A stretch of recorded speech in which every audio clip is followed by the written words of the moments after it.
If you could please be seated. Apologies in advance, I'm not feeling well today. I'm going to do my best to make my way through this.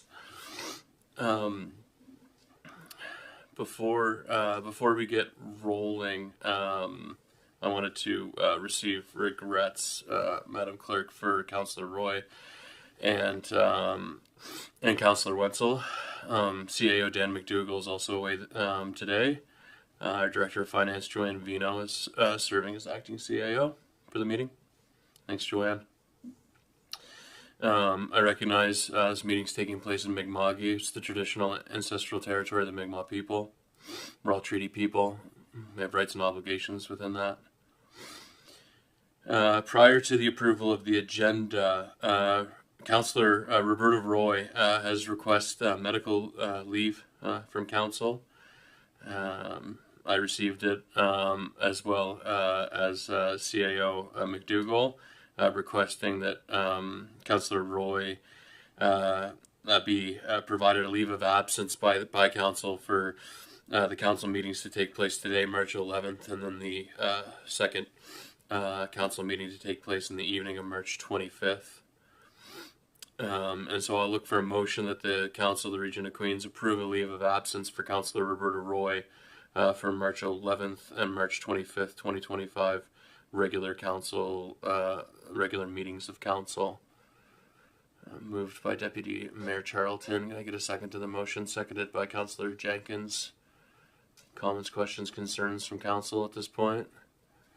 All those in favor of providing Councillor Roy the leave as requested? Sorry, I didn't see the motion carried. Thanks. For approval of the agenda, item 2. Councillor, are there any additions to the agenda at this time? Deputy Mayor Charlton, I'll recognize you.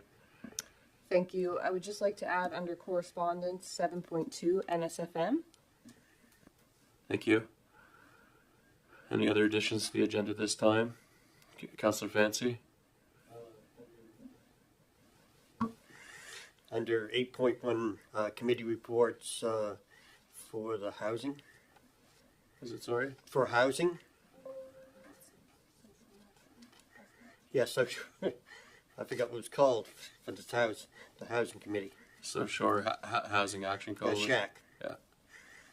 Okay, thank you, Councillor Fancy. Councillor, any other additions to the agenda this time? Councillor Miro. Is it presentation, please? Thank you. We'll add a delegation from the Queens County Transit, 6.3. Any further additions to the agenda? Councillor Jenkins? 8.2, I have a committee report for Region 6 Solid Waste. And under business from council members, 12.2, Social Flying Club request.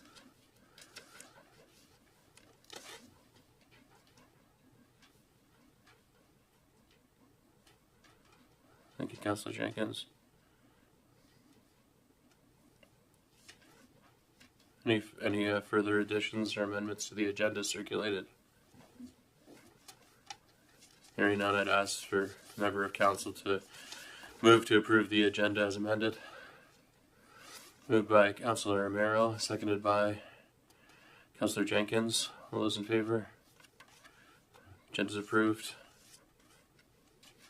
Council, any conflict of interest you'd like to declare at this time? Any conflicts today? Hearing none, we'll move forward. Approval of the minutes for February 25th. Any errors or omissions? Any errors or omissions for the minutes on the February 25th meeting of this council? Hearing none, I'll ask that someone on the council move to approve the February 25th meetings as circulated. Moved by Deputy Mayor Charlton. Could I get a second, please? Seconded by Councillor Carver. All those in favor? Carried. It takes us to 5.0, which is the public comment section. As always, we appreciate the feedback and comments, opportunity to listen and learn from our from our residents here at the Region of Queens. So anybody who would wish to speak may come forward to the podium. Press the button. It'll light up red. Please address your comments to me as the chair of the meeting. When you're finished speaking, press the button so the light turns off. Please limit your comments to 5 minutes and ensure that your comments are respectful. Is there any members of the public who would like to address council this morning?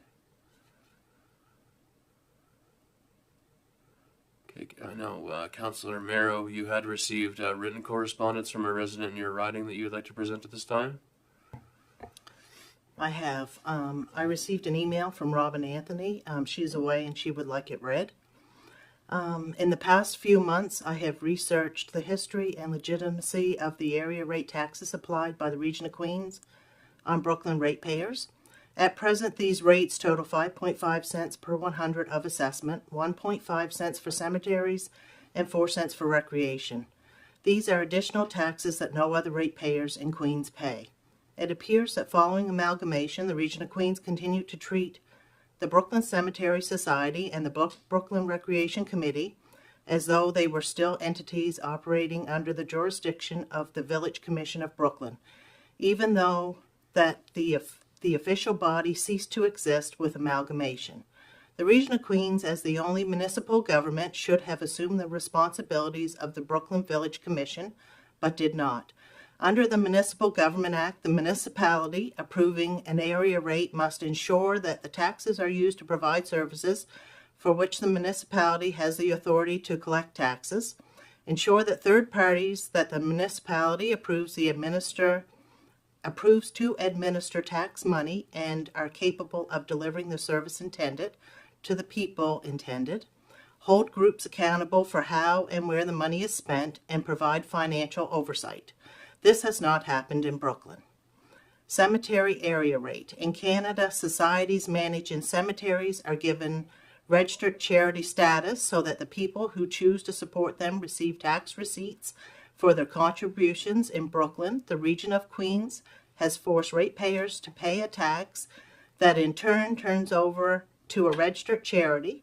I can find no other example of this in Canada, nor can I find any evidence that cemeteries are considered a municipal service for which an area rate can be charged. This area rate predates amalgamation but was never challenged as it should have been. Brooklyn Recreation. The Municipal Government Act gives municipalities the right to collect area rate taxes for services delivered exclusively to the residents within a set boundary.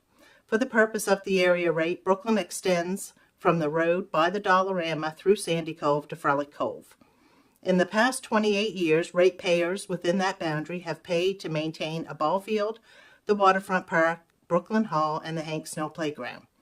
Yet, the Brooklyn ball field has not hosted a Brooklyn team in 20 years. The Brooklyn Hall is a very popular rental hall for people throughout Queens, but is seldom used to provide public recreation for the ratepayers who fund it.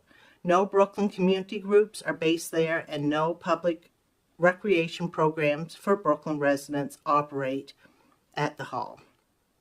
Brooklyn residents have paid extra taxes to maintain the waterfront park, while other residents at Queens have their much higher quality public parks maintained under the general tax rate.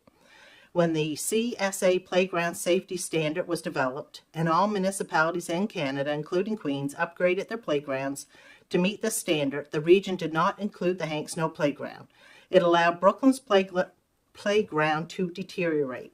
Brooklyn Rec volunteers have made significant improvements in the past few years, but it is the region's responsibility to ensure that this playground, paid by taxes it authorizes, is maintained to CSA standard. The liability presented by this failure should worry all taxpayers of Queens. Brooklyn ratepayers pay the highest area rate for recreation in the province. Over the past 28 years, more than $1 million present dollar value has been taken out of the community in extra taxes for recreation. Meanwhile, Queens Place, the skate park, playground, and splash pad all fall within the Brooklyn area rate map and are available to Brooklyn ratepayers under the general tax. Most of the residents of Sandy Cove, about half of the Brooklyn ratepayer base, are closer to the playground at Queen's Place than the Hank Snow Playground, and closer to Pine Grove than the Waterfront Park. All of the Brooklyn kids who play baseball or soccer join their friends at the Liverpool fields. The hardworking members of the Brooklyn Recreation Committee, who number only 6, cannot be expected to provide the level of community programming required to qualify the Brooklyn Hall for an area rate tax. Their efforts can and should be supported through the region's Community Infrastructure Fund. As the saying goes, it's never too late to do the right thing. The right thing for this council is to end the area rate tax burden on the ratepayers of Brooklyn. Respectfully submitted, Robin Anthony of Brooklyn. Thank you. Thank you, Councillor Amaro, for reading the statement from Ms. Anthony. Are there any other members of the public who'd like to come forward and address council at this time? I'll ask again, any further comments from the public? Okay, hearing none, I'll move forward in the next item of business.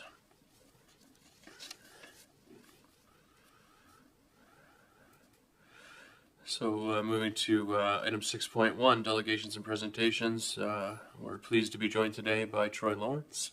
Welcome to the council chambers. You're going to do a presentation on African Nova Scotian affairs, is that right? Welcome, sir. Yes, that's correct. Take it away. Well, thank you very much, everybody. I'm really happy to be here, and thank you for the invitation. I apologize for having my back to everybody here.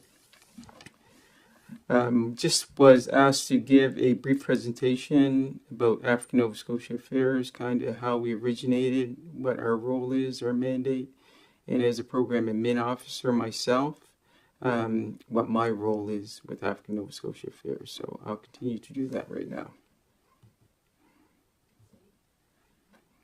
So my name is Troy Lawrence. I work for African Nova Scotia Affairs, but before we get started, I want you to know exactly the layout, if we look at the scheme of things in the government, where African Nova Scotia actually sits. So there is a department called Community, Culture, Tourism, and Heritage. And within that department, there are 8 different divisions: Culture and Heritage Development, Archives, Museums, and Libraries, Community, Sports and Recreation, Tourism Nova Scotia, African Nova Scotia Affairs, Policy Corporate Services, Acadian Affairs and Francophonie, and Gaelic Affairs. So within this particular department, there is one office called African Nova Scotia Affairs. So who is African Nova Scotia Affairs? Actually, we're the government voice for our community. We're a provincial government office within Community, Culture, Tourism, and Heritage. But what's really important is that we're the only government office in Canada dedicated to addressing the unique needs of provincial citizens of African ancestry. This is the only office in Canada that actually has this mandate. What's our purpose? African Nova Scotia Affairs work with government, communities, and partners to help provide services and programs for the African Nova Scotian community. We work within the community to keep African Nova Scotians informed and to encourage involvement. But more importantly, we also support the activities that bring African Nova Scotians together to network, share ideas, identify opportunities for community development and growth. ANC's mandate is fourfold. Number 1, to advocate for the interests of African Nova Scotian communities within government. Number 2, to create and promote an integrated approach within government. Number 3, to develop communication and public education strategies. And number 4, to represent government on initiatives and negotiations on African Nova Scotian matters. Our key priorities are to create and promote an integrated approach within government on matters related to the growth and well-being of African Nova Scotian communities. We also support cultural organizations and increase awareness of African Nova Scotian culture, heritage, and community issues. We implement anti-racism initiatives and actions that outlines like Encounter In, Nova Scotia's plan in response to the International Decade for People of African Descent. We also improve program services delivery by creating a more simplified and consistent approach to grants administration and understanding the impact of our investment through evaluation. And we also celebrate, like we have in the galas that you've seen posted, and commemorate Nova Scotians, African Nova Scotians. So where are we located? You can see from this particular map the concentration. We have basically 50 plus historical African Black communities located in Nova Scotia, but the largest portion of the population is located in the Halifax-Dartmouth area, made up of 3 different communities. You have Cherrybrook, you have North and East Preston, and that area is very concentrated. We also have a historical museum there as well. Program Administrative Officers. That's what I am with African Nova Scotia Affairs. We have actually 7 Program Administrative Officers located across Nova Scotia. The area that I handle is this side of Weymouth, all the way up to Lunenburg. That's the red area that you see here on the map. My counterpart in the light blue area is Brenda Francis. Maybe some of you have heard of her before because she works for the BEA, or used to work for the BEA, which is the Black Educators Association. She was the regional representative in this area and all the way over to Digby. So if I'm not available, she is my backup. Then we also have a gentleman who works in the northern area, Andrew Paris. We have somebody working in the central area. Her name is Rhonda. We have somebody in the northern area as well, northeastern, and we have somebody in Cape Breton. What is our role as a PAO? Well, we're in between the government and community, but we're in the grassroots of everything. We're in community. So our role is relationship building. We promote and support community and government initiatives. We provide support, direct planning tools, and advice to community groups. We also do community engagement.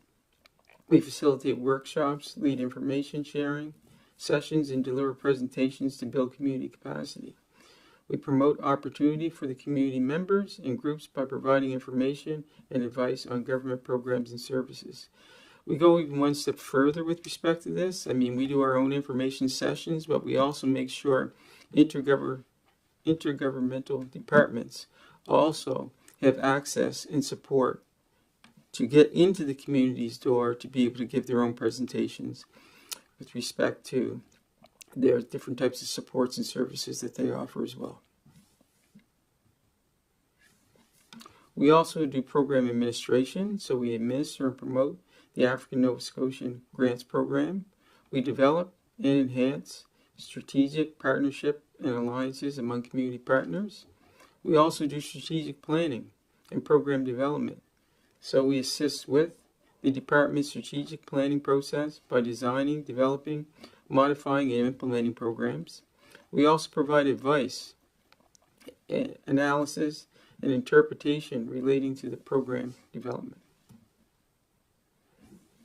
We also have government program support. So we promote access to government programs and services. We respond to requests for information and maintain knowledge of available resources. We provide navigational support for grant writers. We conduct environmental scans to identify emerging local issues. We also monitor and issue resolution. We monitor programs and community issues. We research, analyze, and investigate issues to develop resolutions independently or with the community. When we talk about our regional representation, these are all the different PAOs that we have across Nova Scotia. And they can be contacted at any time. You can contact me at any time. But if you do have an issue that's located somewhere else in the province, we do have somebody who covers that area. Any thoughts, questions, or comments? Thank you very much, Mr. Lawrence. I think it's really timely to identify you as an available resource. One thing that the Committee on Diversity, Equity, and Inclusion and working on a plan for dismantling racism and hate, which is an obligation of all municipalities to develop, and we're have a draft plan. I guess something that I'd like to send to you and get your feedback on. I think that would fit within the role that you had articulated that you perform within our region. I know it's a file that we need to continue to work on to ensure that all members of our community are welcome and included and have an opportunity to thrive in our community. Any other members of council have a question or comment for Mr. Lawrence this morning? Councillor Fancy? Well, Mr. Lawrence, if you could just turn off your microphone, then thank you. Yes, I really enjoyed your presentation. Is there any barriers or anything that we need to do from the municipal standpoint that we could help with, I guess? Well, I think, the way things are going right now, there always will be barriers.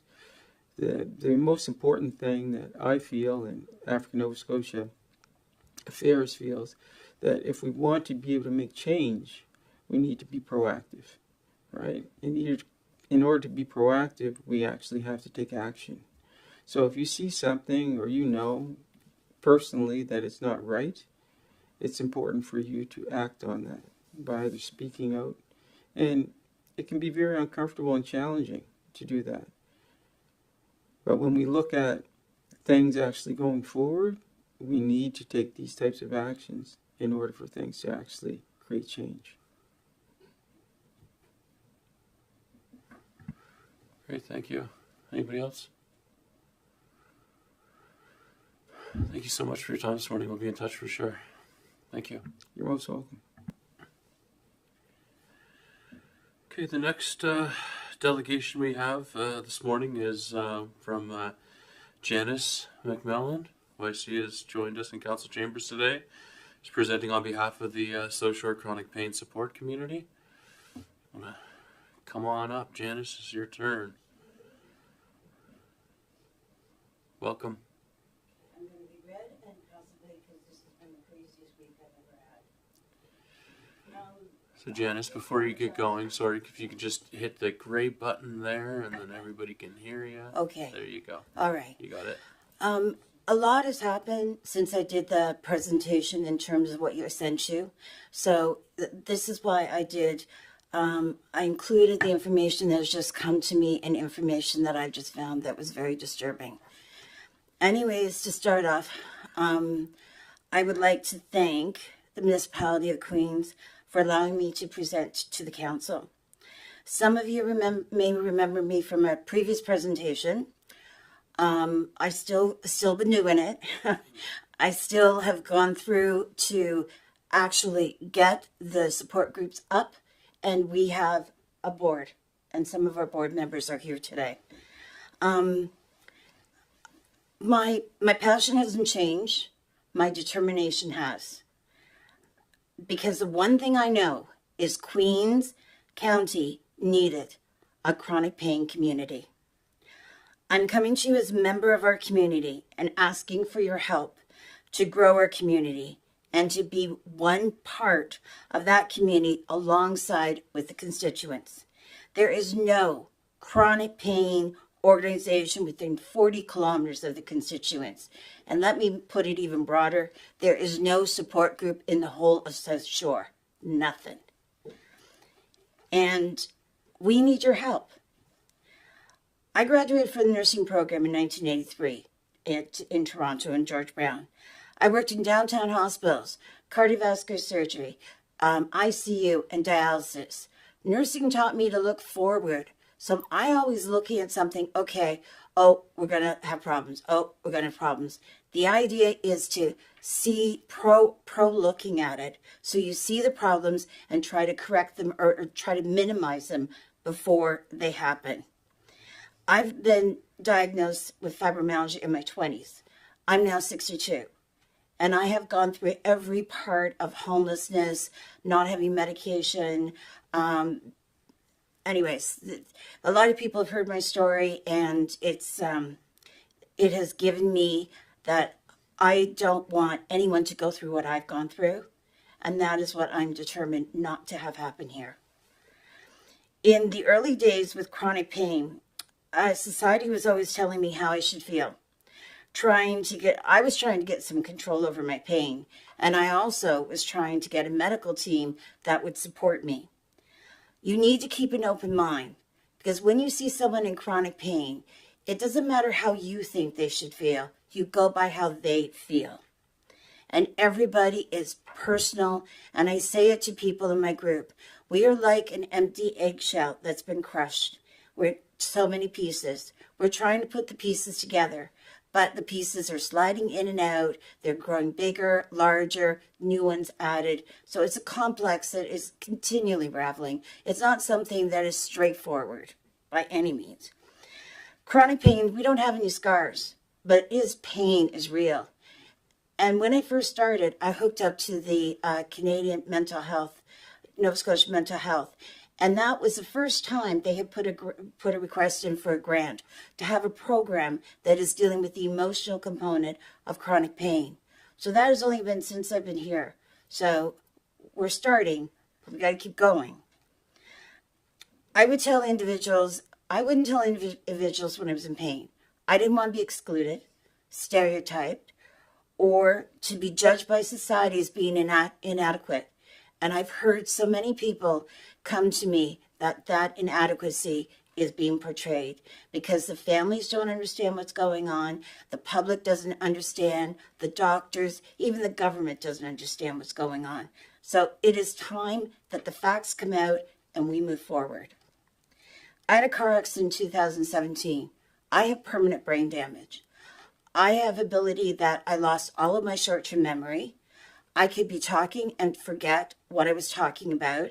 And I had to relearn how to do a computer that I have worked on since I was 20 years old. And that was the hardest thing there.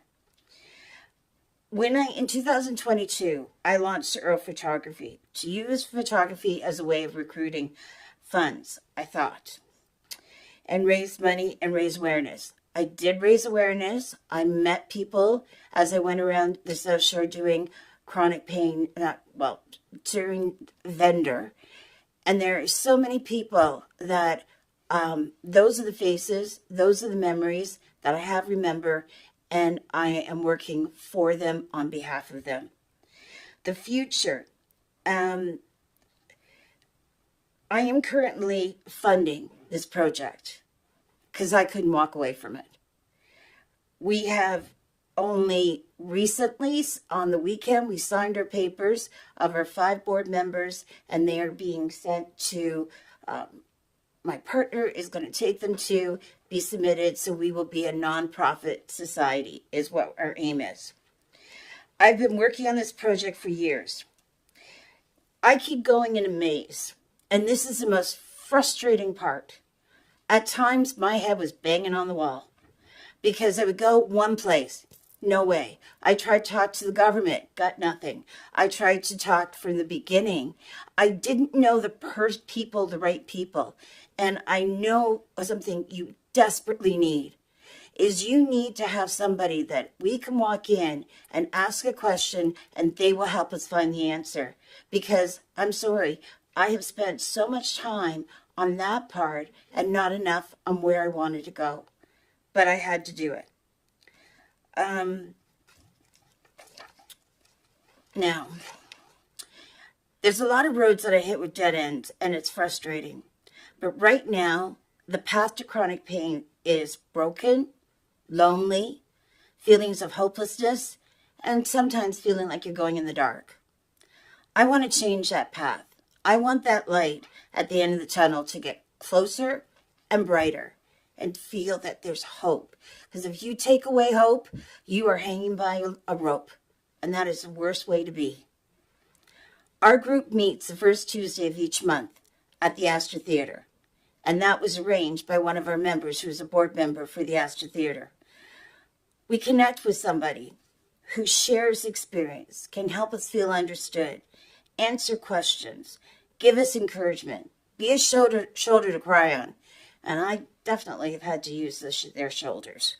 And be a part of a group that's looking at what is at the end of the rainbow, what we're hoping to get. And hope is what's carrying us forward. Our group is made up of individuals that are both sexes, both ages. We have a 3-generation family in it.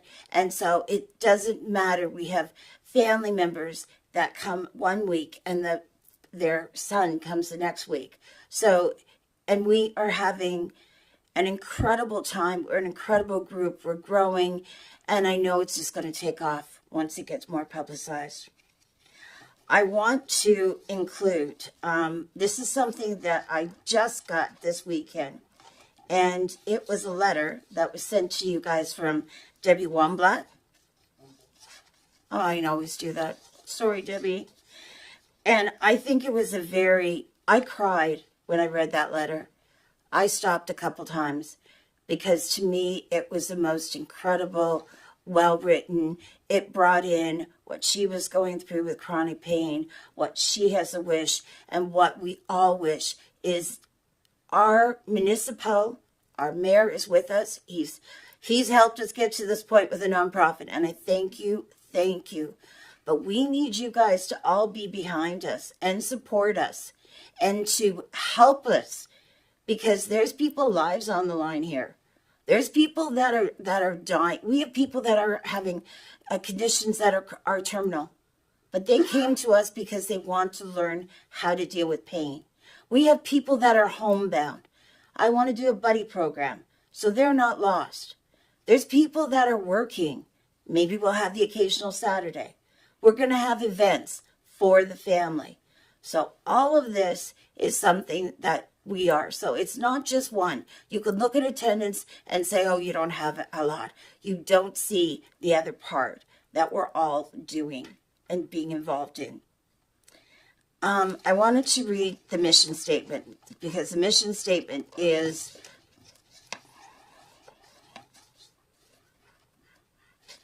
Scott, do you have the mission statement? Why don't I have one?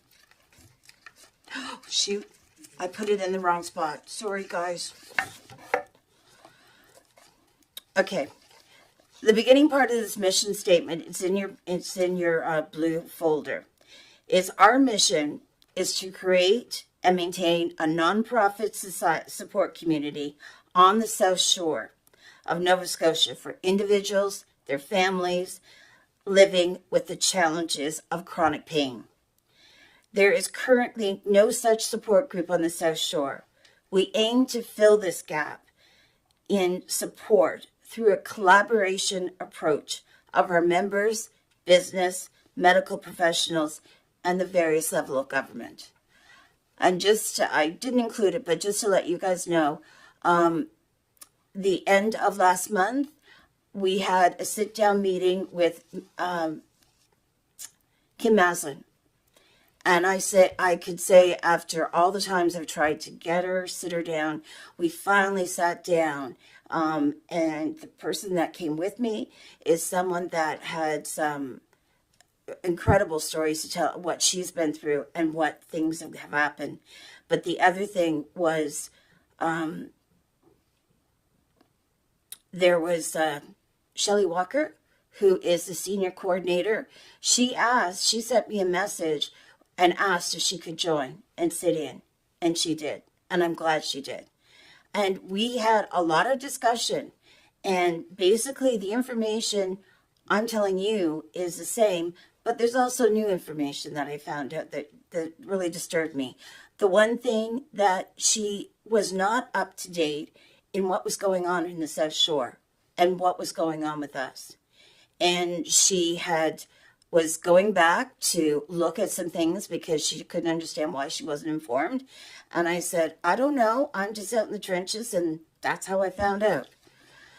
So now, this one here, it's got a tab for you.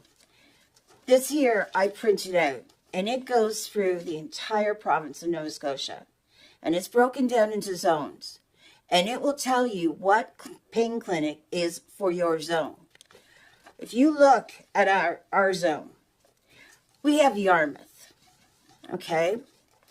And I gave you a map of the South Shore because I wanted you to see what is the distance between Liverpool and going to Yarmouth. And the other center is Berwick. And I'm sorry, I had a recent episode with someone unconscious in my back seat, lying down, and I got lost in Berwick. And it was the most terrorizing moment. I had to stop every 20 minutes because she wouldn't respond to see if she was okay. She ended up in the hospital that night. But that is the worst place to be in. It's so rural. But that's their choices. Now, what I found out is that Yarmouth has it that they're open. I was with that member who on November 13th, she was told, she walked in for an appointment, she was told by the nurse and the doctor, that was it. No more appointments, they're closed indefinitely. They were not giving warning. They weren't even giving information of where they could look to or go to. So it was basically, you just dropped someone from the sky and no one was there to catch it. And that blood pressure in that room went up, like all of us. There was a group, 6 or 7 of us.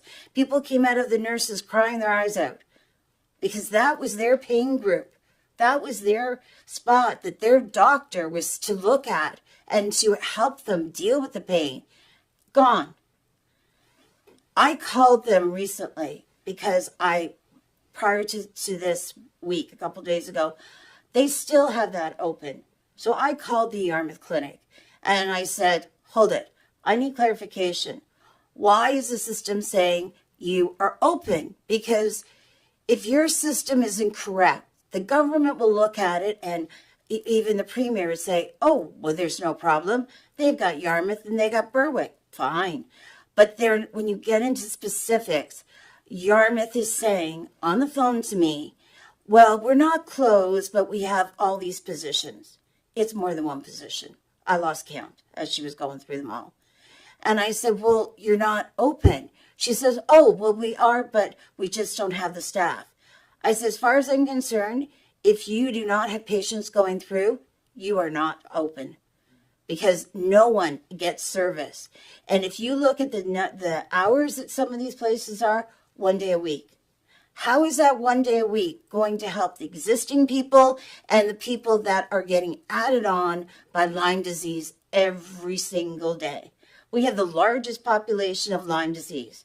No one knows how many people are chronic pain because the survey is long outdated. So there's a lot of unknown.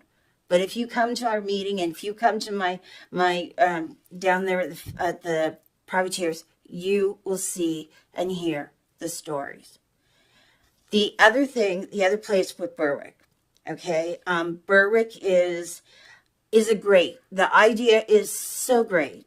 It is one of a kind that I've never seen. When you have an appointment, typically you go see your doctor. Then they say, okay, I'll refer you to physiotherapist. Oh, okay, I'll have to check with my pharmacist. I'll get back to you. They are all in the same room. They sit down with you. You have your pharmacist. You have your social worker. You have your doctor and whoever else. They sit down in a room with you. You are actively part of the conversation and you are aware of their dialogue.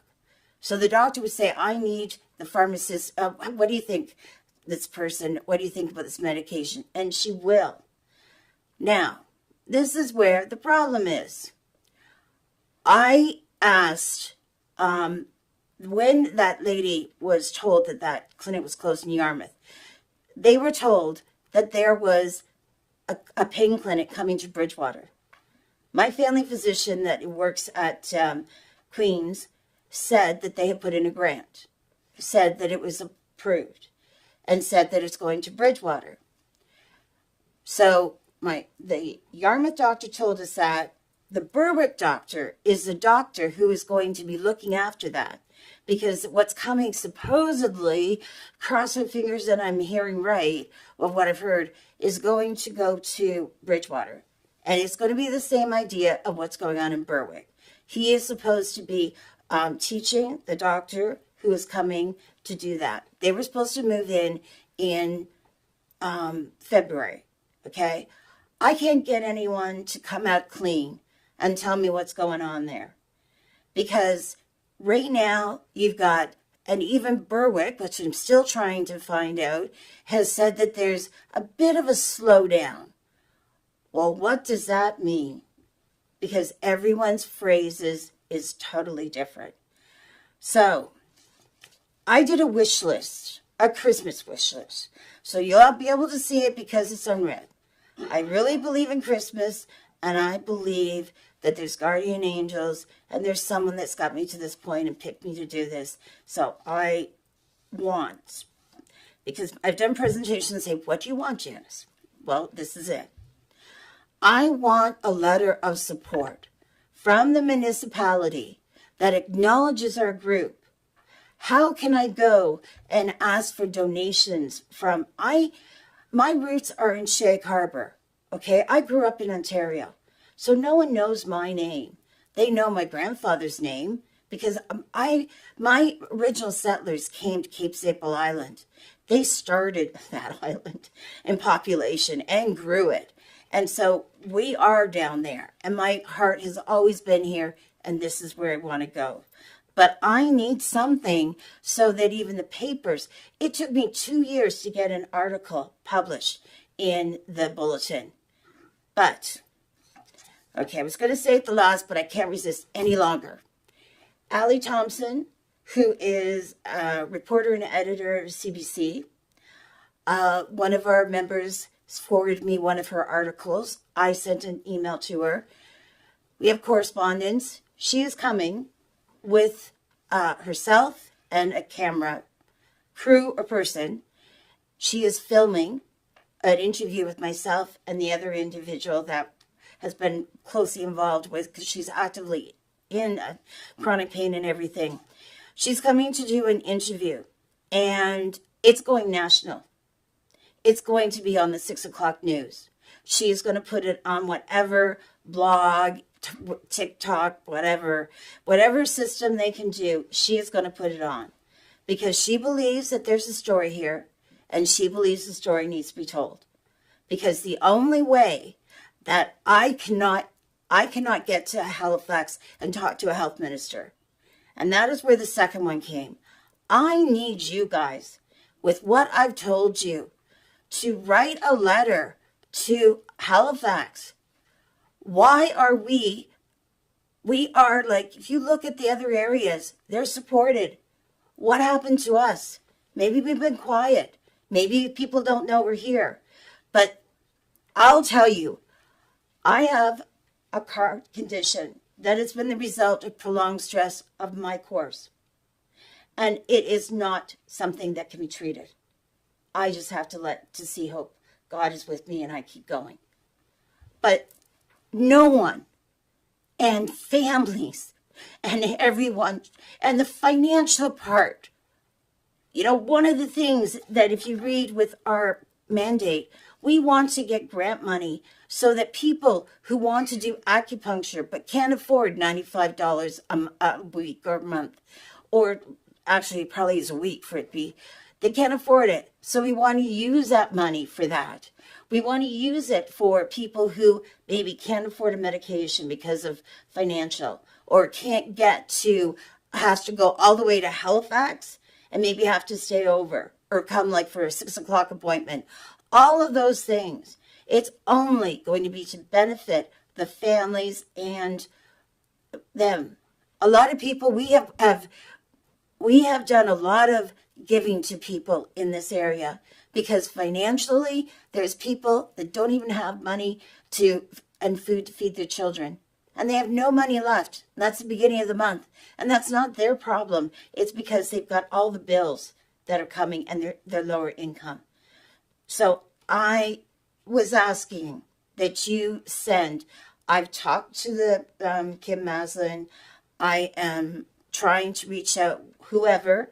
I have a meeting next week with Megan McDonald, who is the liaison, community liaison. So it's not that I'm not talking to people. I'm talking to every different people on the level.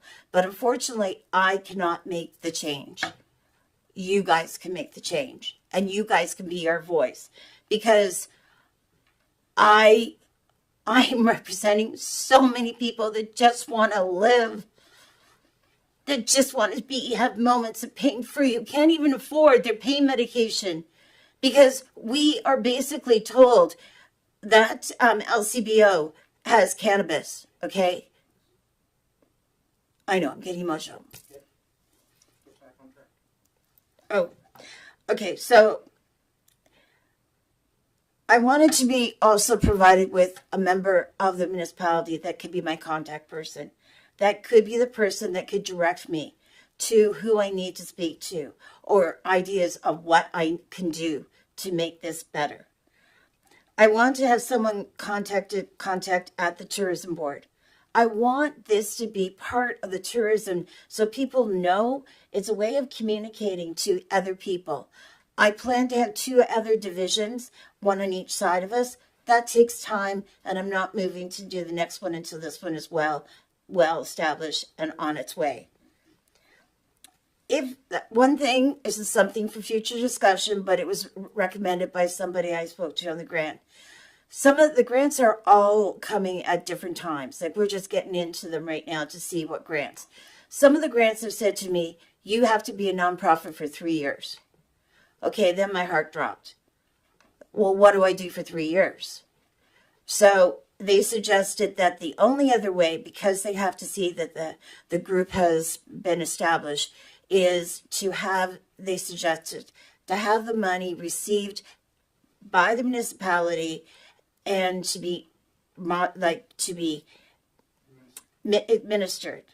But what I'm talking about doing that, I'm only talking about until the time that we are going to be recognized. And it's not everyone, but there is certain grants that I've been told, Janice, you were perfect. You could have got that, no problem. But you're not at 3 years. So that is a limitation.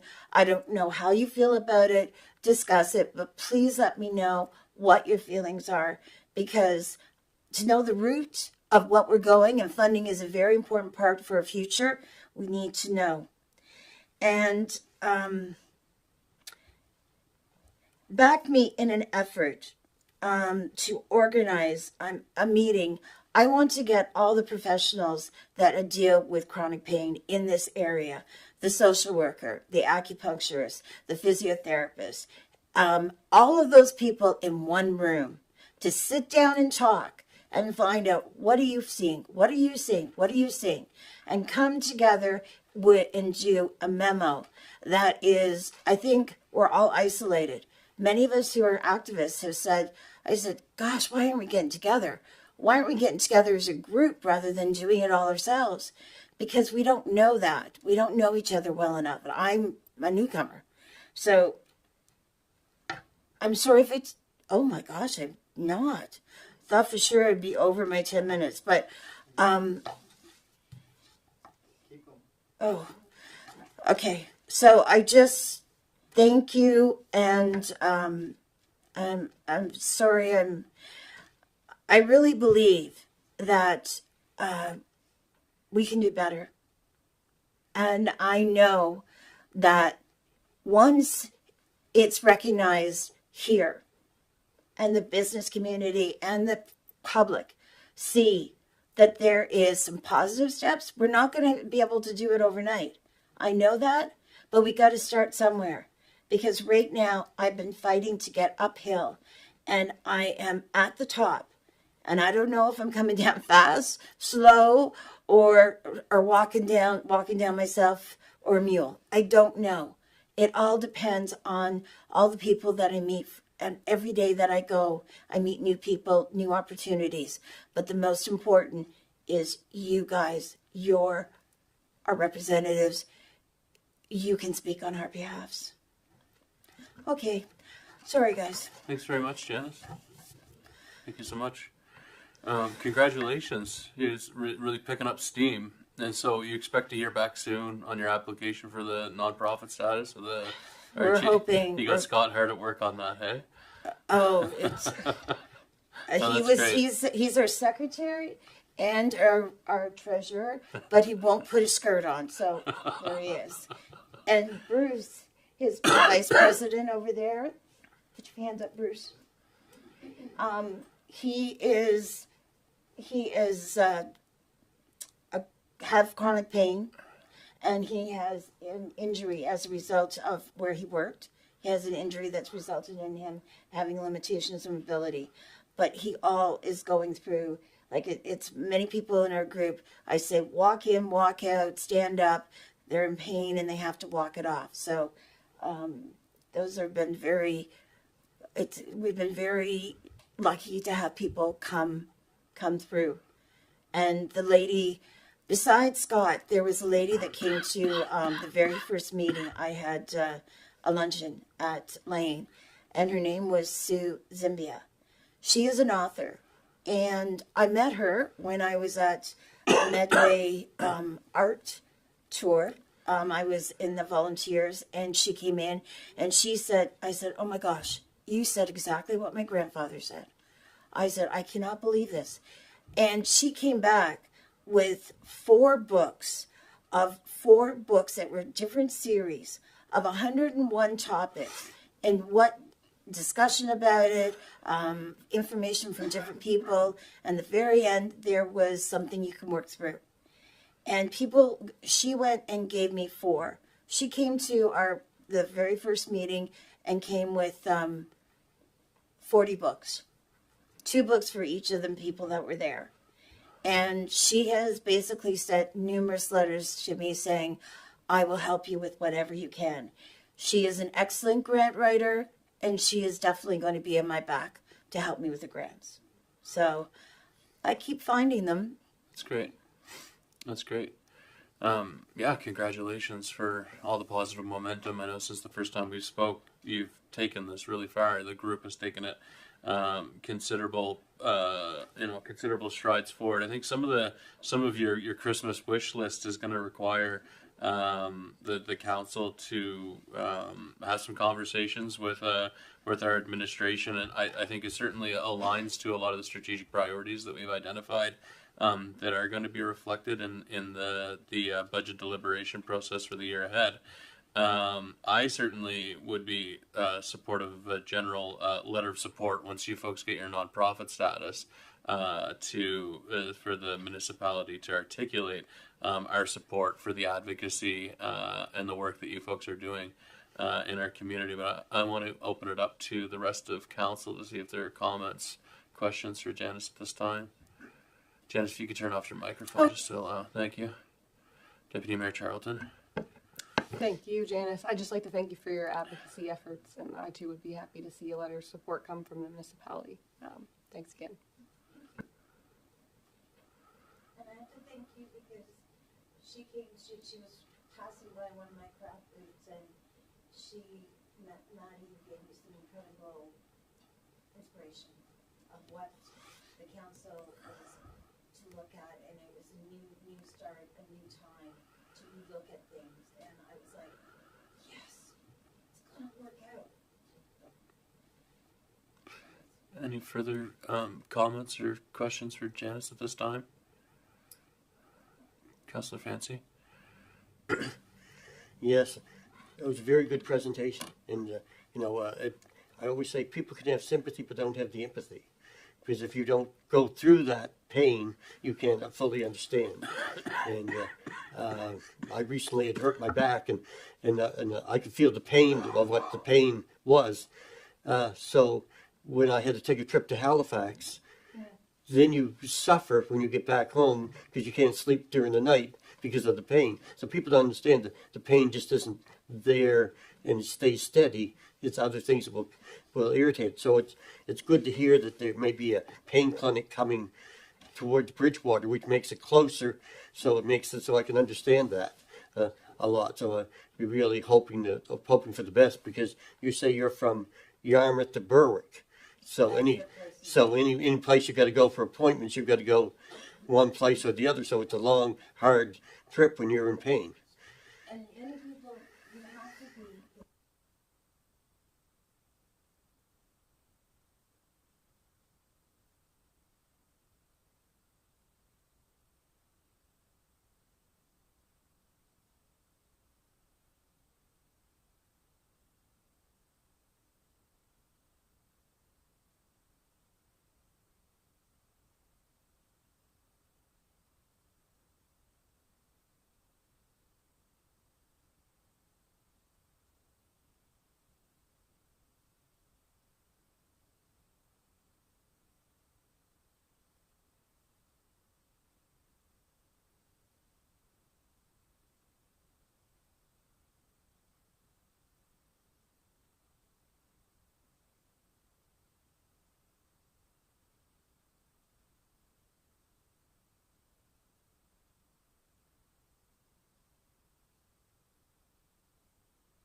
Thanks again. Thanks so much for your delegation. I'm not sure if it'd be the will of council. If they're, I'd be supportive if a member of council wants to move to the Region of Queens Municipality, write a letter in support of the South Shore chronic pain support community, in support of their advocacy efforts to be used in further in future grant applications and fundraising activities.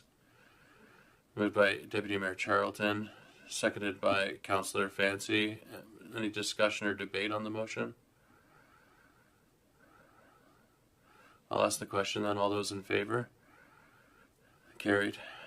And then we'll look at your Christmas wish list moving forward. I appreciate your time this morning, Janice. I know the Christmas is still not Christmas yet, but I did it ahead of time. It's always good to get your Christmas shopping done early, right? So I will So my wife tells me.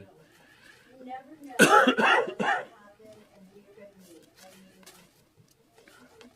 mean, Thanks so much for your time this morning, Janice. Appreciate it.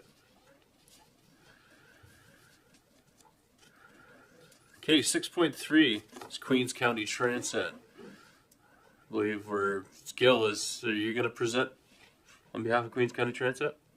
Great, thank you.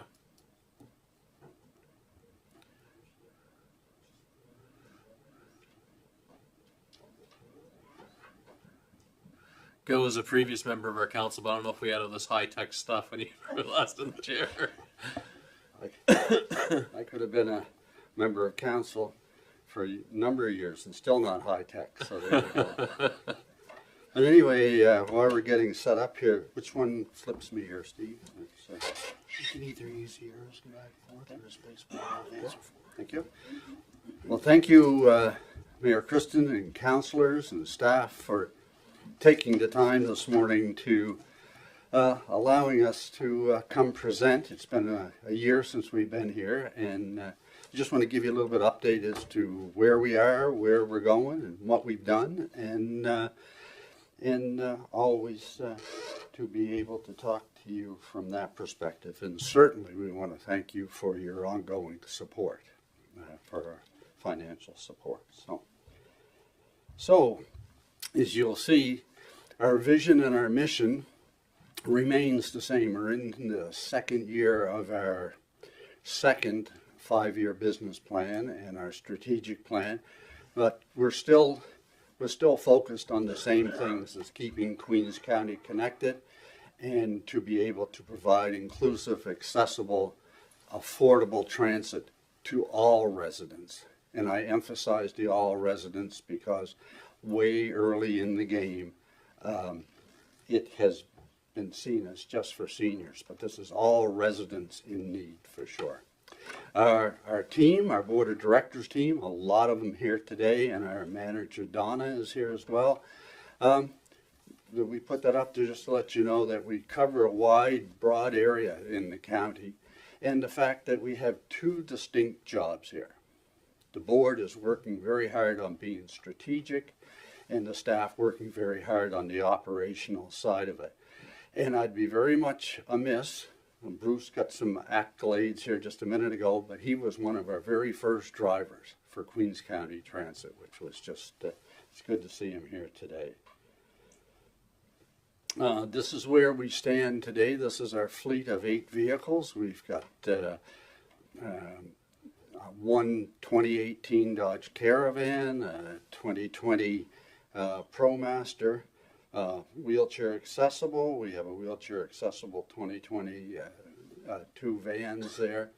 As you can see, part of our mandate was the accessibility piece, and certainly that what we have for a fleet is meeting that need. We've been able to get a couple of hybrid vehicles, which helps us a little bit with the cost of operation, and also a 2018 vehicle with the amount of miles we're putting on now is starting to get a little long in the tooth, so we're trying to get ahead of the curve because we're kind of front end loaded there with just getting started. So this is kind of what we do, and this is kind of a busy slide, but I think the main thing we want to focus on here is the fact of our 2023-24 statistics and our year-to-date statistics for this year. And you can see significant growth.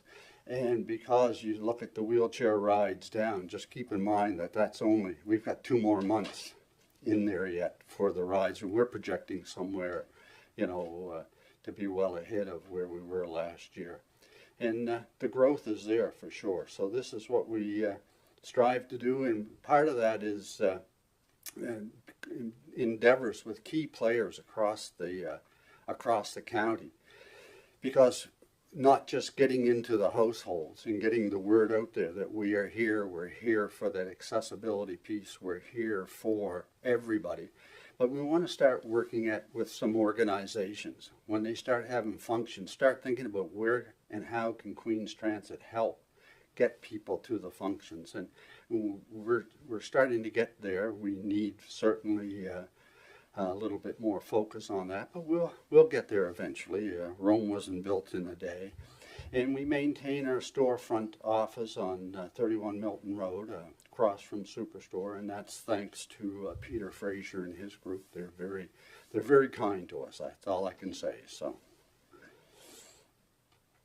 this is some of our success stories. We're several dialysis patients that we travel back and forth to hospitals. We do pickups and deliveries, and our wait times, our trips to Halifax, Yarmouth, and Kentville, way beyond the scope of Queens County, but you can a round trip to any one of those areas for $100, and that includes the wait time. We won't strand anybody there at the hospital, which wouldn't be very much in a very good business plan for sure. So, and like I said, we travel beyond, and we partner with the EHS. We have a partnership with those folks to do some of their non-ambulatory transit, and like I said, the prices all include the wait time. We very nice partnership with Penny Lane. We have 2 vans, not dedicated, but dedicated to that service, morning and night each day for clients throughout the county.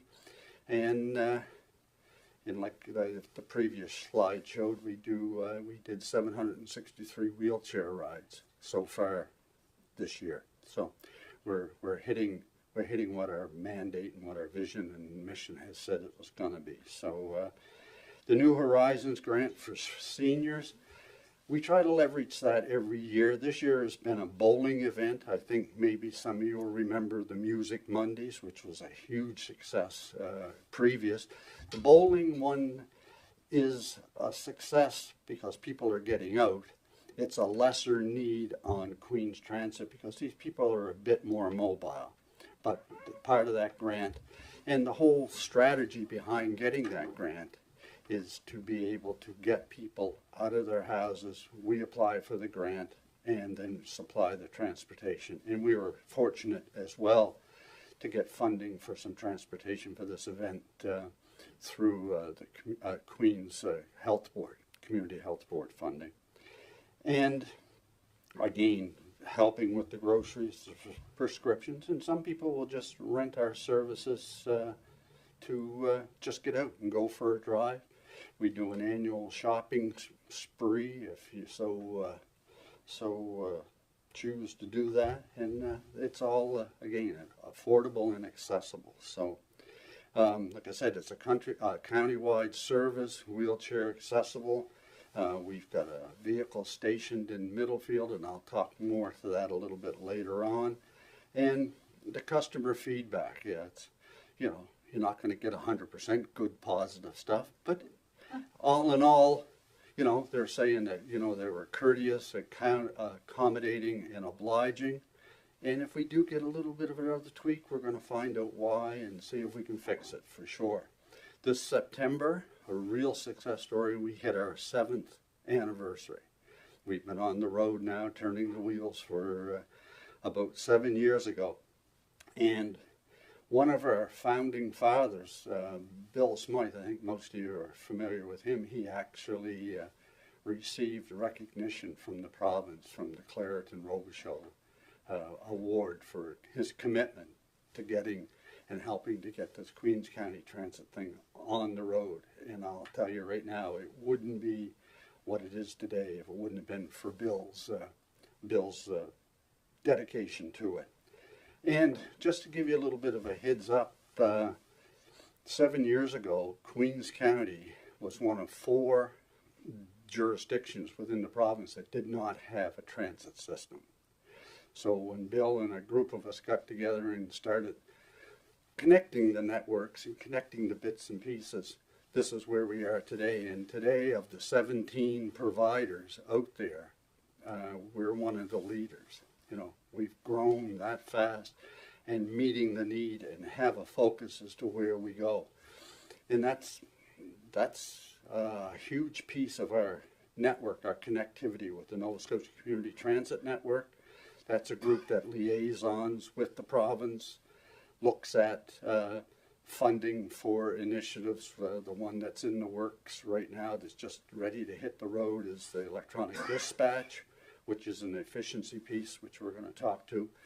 And our manager, Donna, sits on the Rural Transit Association. And that's a group of all the independent operators, so they can learn from each other. And I'll have to tell you that each and every one of those organizations are unique. There's no two that's absolutely the same. This is not a cookie cutter type of business. So we have to learn from each other, but grow on our own merits as well. So a couple of the other success stories is the adult respite daycare program. We're working with Queens, it used to be Queens Home Support, but we still are a big part of that. And since we were here last, we've just applied for two additional hybrids. And like I said before, one's going to be a replacement, but one is going to be in addition to the fleet because of, again, that slide I showed you before, the growth that we're dealing with. You know, we're getting overwhelming support from the community partners, and I don't want to limit it to this. There's several of them don't want to be named, but the Queens General Hospital Foundation, we have a founder out in North Queens that specify where they'd like their money put in. That's up to Donna and her operational group to be able to shuffle the buckets to make sure that everything is as affordable as possible. Now, just recently, Donna was able to work with the Thomas Riddall Library Group to be able to bring people out from town one day a week, specific hours to be able to pick them up and drop them off. We're running this year 2 NSCC students back and forth, and we think that number's going to go up in the fall, and working with NSCC on that. And the other part is that probably the biggest secret of Queens County Transit and the biggest secret for Maritime Bus is we all know Maritime Bus runs a fixed route service, Lunenburg, Mahone Bay, Bridgewater, back to Halifax twice a day. We are actually aligned with those folks to be a feeder service to that. And say, for instance, if somebody bought a ticket from Maritime Bus from Queens County to go to Ontario or New Brunswick or wherever, we get a little bit of the change if they pick us up to drive them to Bridgewater and to connect the bus and bring them back. So just a piece that not a lot of people know about. So that's all the good stuff. So where's our challenges come in? Well, you know, we rely heavily on the province for our funding. It's called CTAP money, Community Transit Program funds, but that only covers 35% of our operating cost. Everybody says, oh, it's kind of like the healthcare thing. Oh, the medical center in North Queens, for instance, you're funded by the Department of Health. No, wrong. And this covers about 35% of our budget. And one of the real challenges we have here, it's the formula that this is based on. I said before that the transit was not unique. There's no individual operator unique. The formula is the same for everybody. It's based on miles and population, and we're working hard through that community transit network to be able to look at how that's going to best meet the model that we're trying to accomplish here in Queens. And the other challenge behind that funding from the province, we get it after the fact. All too often when we go out with our hand out asking for some support, people will say, oh, let me see your bank account. We have to have some kind of a float to cover this off before, because the money comes in after the fact and you know, you're 3 months late on expenses and then all of a sudden the delay in getting paid. So that's one of the challenges. The big one that we have, and I know Alex, if I didn't mention this, he'd be all over me, is this whole piece of the vehicle maintenance piece. You know, it's incredible. You know, the pre-inspections, we do those. The vehicles have to be inspected every 6 months, according to the Nova Scotia Utility and Review Board. And we do those pre-inspections because we can't afford to have those vehicles taken off the road. And we don't want to have it look like we're running a shoddy fleet, because the fleet is far from shoddy. And the other side of it is that you can see the numbers there, $19,000 so far for just the inspection and maintenance. The fuel costs, the insurance costs are skyrocketing, as everybody knows. And just another one of those disclaimers that try to take the mystique away from it. We can't have comprehensive. We run 8 vehicles on the road and can't have comprehensive insurance. So we get a rock chip. By 6 months, we got to replace that windshield. It runs you around $700-800 per pop. So just a challenge, I guess, is what we say. So we go from that perspective. We're always trying to recruit drivers. There's such competition for that resource. And then there's always the unknowns. And one of the unknowns that, one of the things that may not sound like very much, but we're really struggling to find storage space. You know, we've got 8 vehicles, possibly 9 on the horizon, tires, take the seats out to put the wheelchair equipment in, and all of that. So those are part and parcel of where the challenges are. So there we go. I was going to say, I don't know if I'm fast or that's slow. So that's just to give you a little bit of an idea about our budget projection for the next 2 years. And we're projecting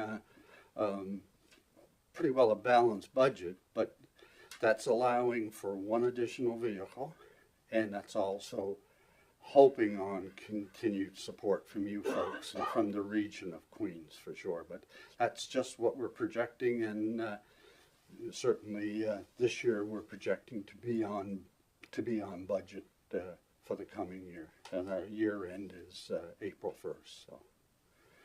So why to continue to support? Well, I think I said it all. You know, we do a door-to-door service. We're accessible. We try to make it as affordable as possible. We're getting people out of their homes, getting them out to social events, and we're just trying to connect a little bit with what needs to be done here in the county. What we're trying to do is work with these organizations to, like I said, start considering Queen's Transit. We can help with a little bit of support. Then the other side of it is that 85% of our operating funds go to Queens County. The things that go outside of Queens County, we can't get here. You know, like when we look at purchasing a new vehicle, we cannot get a vehicle from Queens County. We can get it from their affiliates and other places, but that's just one of the things that we work our darndest to get it here. So what's some of the what are we up to this year, I guess, or what are we up to in the future? You know, we want to continue to build that awareness, because we could be in this business for 20 years and you could talk to somebody in your area and they'll say, oh, I didn't know we had a transit system, or they can use it as an excuse not to get out, things like that. So we want to make sure we increase that outreach. We're going to do a fundraising campaign, a countywide, and I can hear Tara in my ear now just yelling at me, don't forget to talk about the Yuck Yucks thing coming up in May at the Astor. So anyway, that's a big one for us, and we've got a lot of great support from our funders to help us make that a success. We're working really hard at strengthening and developing the board and the staff, their organizational capacity, you know, to be able to think strategically, operate strategically, and to be able to work as efficient as we can.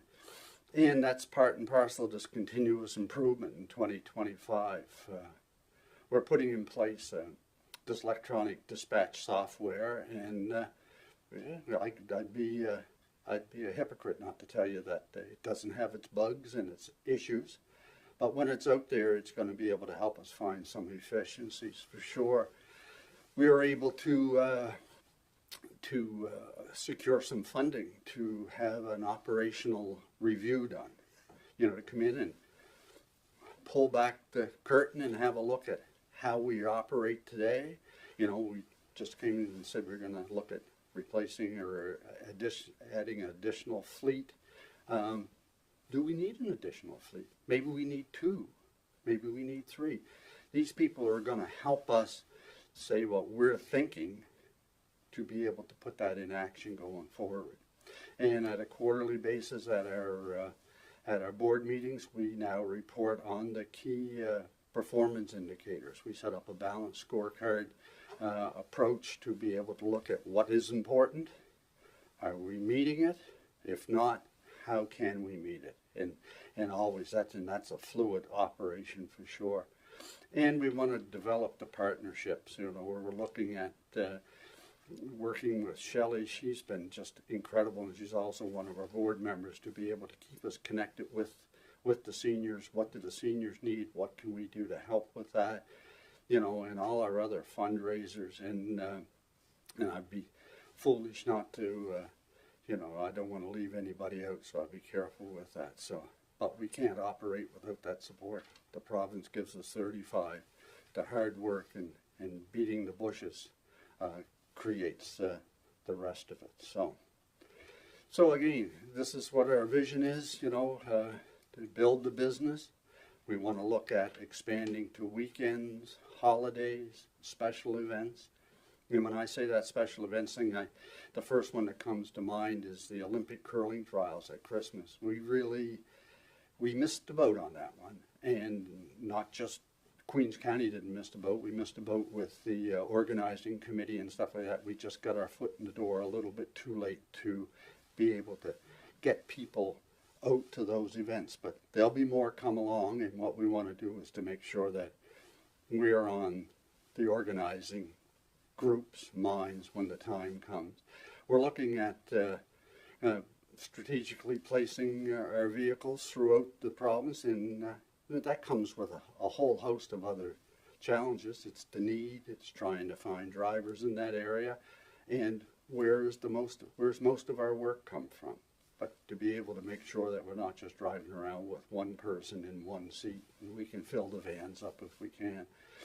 The other thing we're kind of excited about is we're going to try and pilot a fixed route project.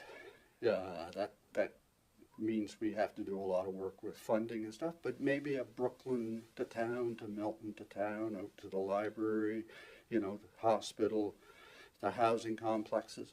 It's something we're going to try and get on the ground this year to pilot it, if not next year, and things like that. So, and like I said, we strive to maintain to be a key player, you know, a key player here in the activities with Queens. So nobody look at this screen. This is just, we're just going to talk about this. But here's our ask. You know, we come each year hat in hand, and this year we're asking for that continuance of that 50,000, which thank you for last year. It's not an increase. Our budget will show that we can do that. But what we're asking is that maybe an additional 20 to be able to put into our vehicle replacement fund, whether it's replacement or addition, whatever we need to do. We every year we put towards that fund, because we're not going to get money for vehicles if we don't have a little skin to put in the game as well. So, and we want to make sure that we get the support from the region of Queens. You know, we're here today is one of the things. Yeah, we're asking for things, but we're also asking for the easy things. Get the word out, you know, and help us basically help you. And whether it's helping you as your counselors to get the word out to you, that you have constituents that need our service, or if you know of organizations where we can be part to help make that organization a success. It's just a matter of a negotiation. And we're working with groups like North Queens Nursing Home, because I know their bus is getting ready to either have to be replaced or something. So with that additional drivers, additional vehicles, additional hours, nights and weekends, we might be able to meet that mandate. So, any questions? Thank you, Mr. Johnson, for the presentation. Thank you to everybody at Queens County Transit for the amazing work you folks have done over the last 7 years. It's a vital service in our community. Council, any comments, questions for at this time, Deputy Mayor? Thank you, Mr. Johnson. I was excited to see the pilot project about a fixed route model. That's great news. I also just had a question in regards to the library rides for Thursday from 10 to 1. How do residents access that? Do they have to call and they're able to get picked up in those time frames, or are they set time frames that transit service just happens to show up? Just wondering if you could elaborate on that so we could share that with the residents. Thank you.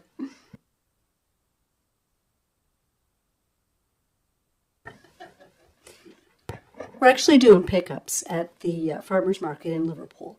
That's where they're going to meet us, and we're going to run every half hour. So they'll pick them up there at 10 o'clock. They'll take them. They'll sit out there and wait to see if anyone needs to drive back, and then they'll go back and they'll, yeah, you're welcome. So it'll be every 30 minutes on the hour, and on the half hour I'll be leaving the farmer's market, or that's the aim anyway. Yeah, that's great. I think we know that there are barriers to accessing the site of the library, the present site of the library, and so this type of community partnership is certainly welcome in helping to address some of those access concerns. Any further questions for Gil with Queens County Transit? Councillor Nero. Thank you for the presentation, Gil. It's wonderful to see Queens County Transit evolve over the years. New opportunities coming up with a 30% disability right here in Queens, and it's wonderful to see now all these vehicles being equipped with wheelchair access. I think that's very important, breaking down those barriers. So it's wonderful to see, and thanks for the great work, and keep it up. Thank you.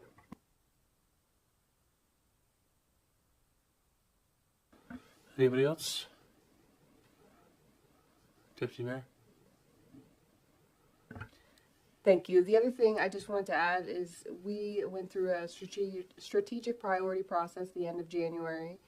into early February, and we're waiting for those documents to come back so that we'll be able to share them. But one thing that was identified was the need for better communication, so our community is understanding of what's happening, and so you identified that helping spread the word. So I think we have a role to play there, and that going forward we'll be able to identify avenues to communicate with our residents, to be able to share things like this with them so that they are aware of these programs and opportunities that exist.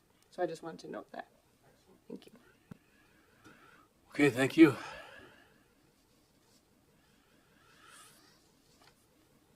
So that concludes our delegations and presentations for this morning. I'll move on to business item 7, which is correspondence. A number of correspondence, and I will apologize in advance for any groups who would have submitted correspondence to myself, the office of the mayor. If they're not captured here today, it's just as a result that I've been unwell and have fallen behind on some correspondence. But we have 3 correspondence to receive today, including accessibility in the council chamber, a letter submitted by Janet Berry, the Rural Transportation Solutions, letter of support to the Queens County Transit Group, and an NSFM request for a letter of support with respect to pending legislation before the legislature. Any questions, concerns with the correspondence? Any of the correspondence? Deputy Mayor Charlton? Thank you. I would just like to briefly just highlight the letter that was received from Janet Perry in regarding to accessibility in council chambers. We have evolved in this space, but we're not nearly where we need to be, in my perspective. I think your letter certainly highlights that. I know even in the past year there were challenges with members of the public and members of council being able to hear well in this space.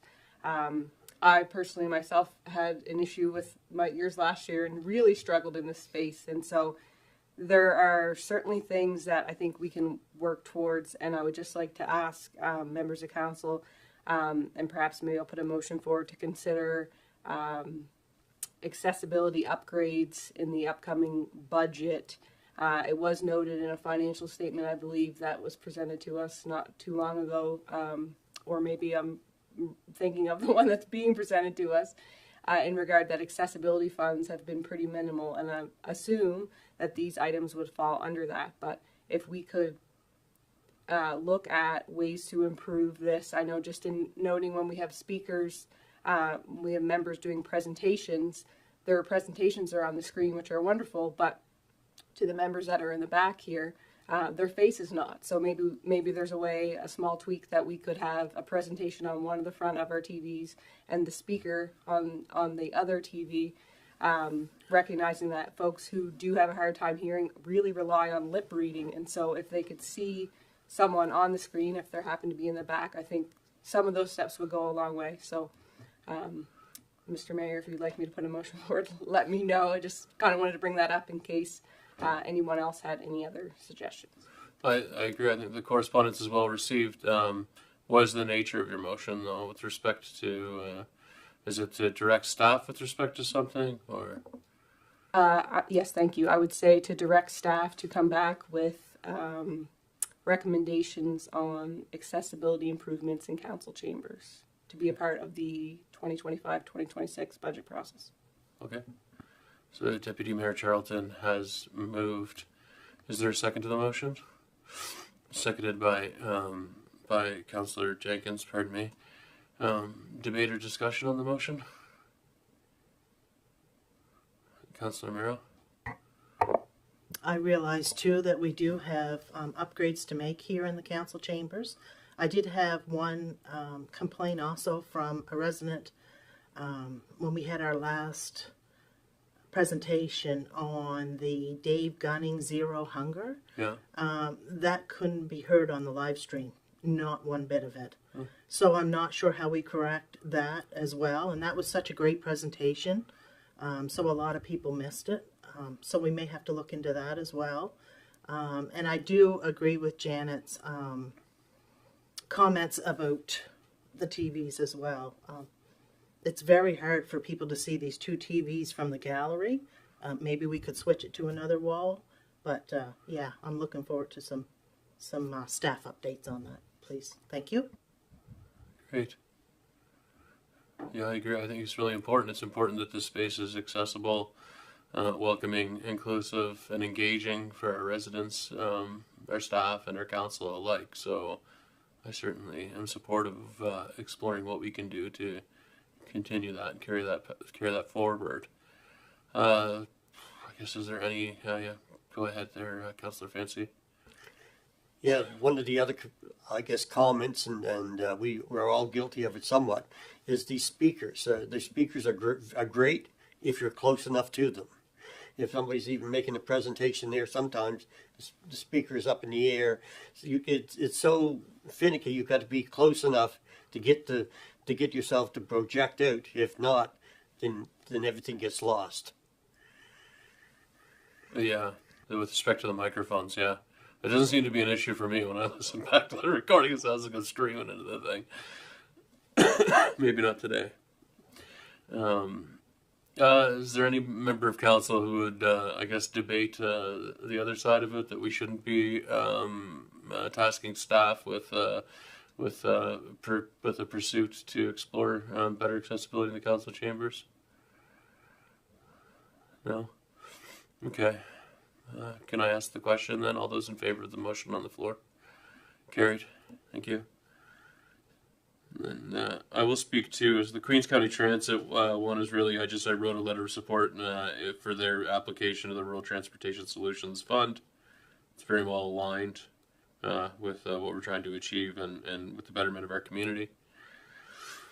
The NSFM request for a letter of support. This is something I had intended to write just from the office of the mayor, but due to the fact that, again, with my illness, I didn't get around to it, and so the fact that we had a council meeting today, I thought I'd bring it forward. And it's basically, and I can provide, there are some examples that have been provided as well, but nothing substantive in terms of specific bills or specific stance with respect to resource extraction or removal of interprovincial barriers or some of the other reforms to some of the substantive pieces that are contained in some of the bills that are pending before the legislation. This is really about the provincial government ushering in several rules, and there are at least 4 or 5 bills that implicate municipalities with respect to their duty to correspond with us, to inform us when a provincial decision impacts municipalities either strategically or financially, and so this is really the NSFM is looking for all municipalities across Nova Scotia to put a unified foot forward, communicating our expectation of the provincial government that we want to maintain a working relationship with the government of Nova Scotia and to be kept well informed and have a seat at the table. There are bills that say that there is no duty to inform or consult with municipalities or their associations, which would include the Nova Scotia Federation of Municipality and the Association of Municipal Administrators of Nova Scotia. That is unprecedented, and it's something that I think all municipalities across Nova Scotia have an interest in seeing, that we are advocating that the provincial government change the language within those bills to reflect really the past state in which there was a duty to inform and consult with municipalities when decisions of the province impacted those municipal units. So that's, without having an actual draft letter to provide to you folks today, I was wondering, I would like to bring it forward and wonder if there could be a motion from this council to support me as the mayor in writing on behalf of the Region of Queens Municipality to basically articulate our support for the NSFM's advocacy work with respect to that. and our support, and that we are part of putting a unified foot forward in collaboration with the other municipal units, the other mayors and wardens across Nova Scotia. So I'll put it on the. I want to ask for a motion right now. I'm not sure if there's further debate or discussion that members of the council would like to pursue prior to debating a specific motion. I just wanted to put it on the floor. Again, I am happy to write it as the mayor, and that was the original ask, just as in the interest of time and to be agile here. In the sitting of the legislature, the provincial government is moving quite quickly in passing some of these bills. So that's the intent of the letter that we received from the NSFM, is calling for our support with respect to their advocacy efforts pertaining to the pending legislation that directly impacts municipalities. Okay. So Councillor Amero has moved that we, the Region of Queens, write a letter of support for the Nova Scotia Federation of Municipalities pursuant to their advocacy work with respect to the pending legislation. Can I get a second? Councillor Carver has seconded the motion. Further debate or discussion on the item? All those in favor? Motion carried. Thanks. You okay there, recording secretary, with the language? Thank you. Okay, moving on to committee reports. Councillor Fancy, I believe you have an update for Shaq.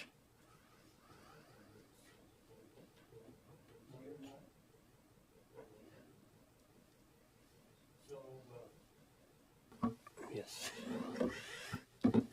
So we had a Shack meeting last Wednesday, and one of the things that the biggest issue that came up with what we were talking about was the homelessness, and the homelessness being a very big issue now.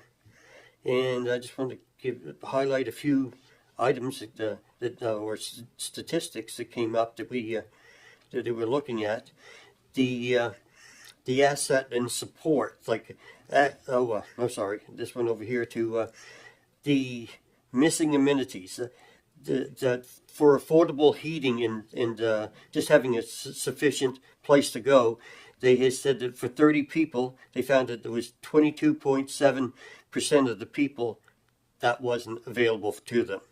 Safe drinking water. We always think that everybody has safe drinking water. You know, you go to a house and it's all safe to drink. For 28 people who were identified, 21% of people don't have safe drinking water. The other things I wanted to highlight was that some of the barriers, and one, of course, the biggest barrier for everything is going to be the rents are too high. It's just too high to that 30% of your income that supposed to go to rent is higher than 30%. So there were 95 people who were surveyed. 72% of the people found that the rent was too high. It was taking them above that 30% of their income, and they're trying to make things work. Well, when you're doing that, that's cutting into your everyday items, which is even your food.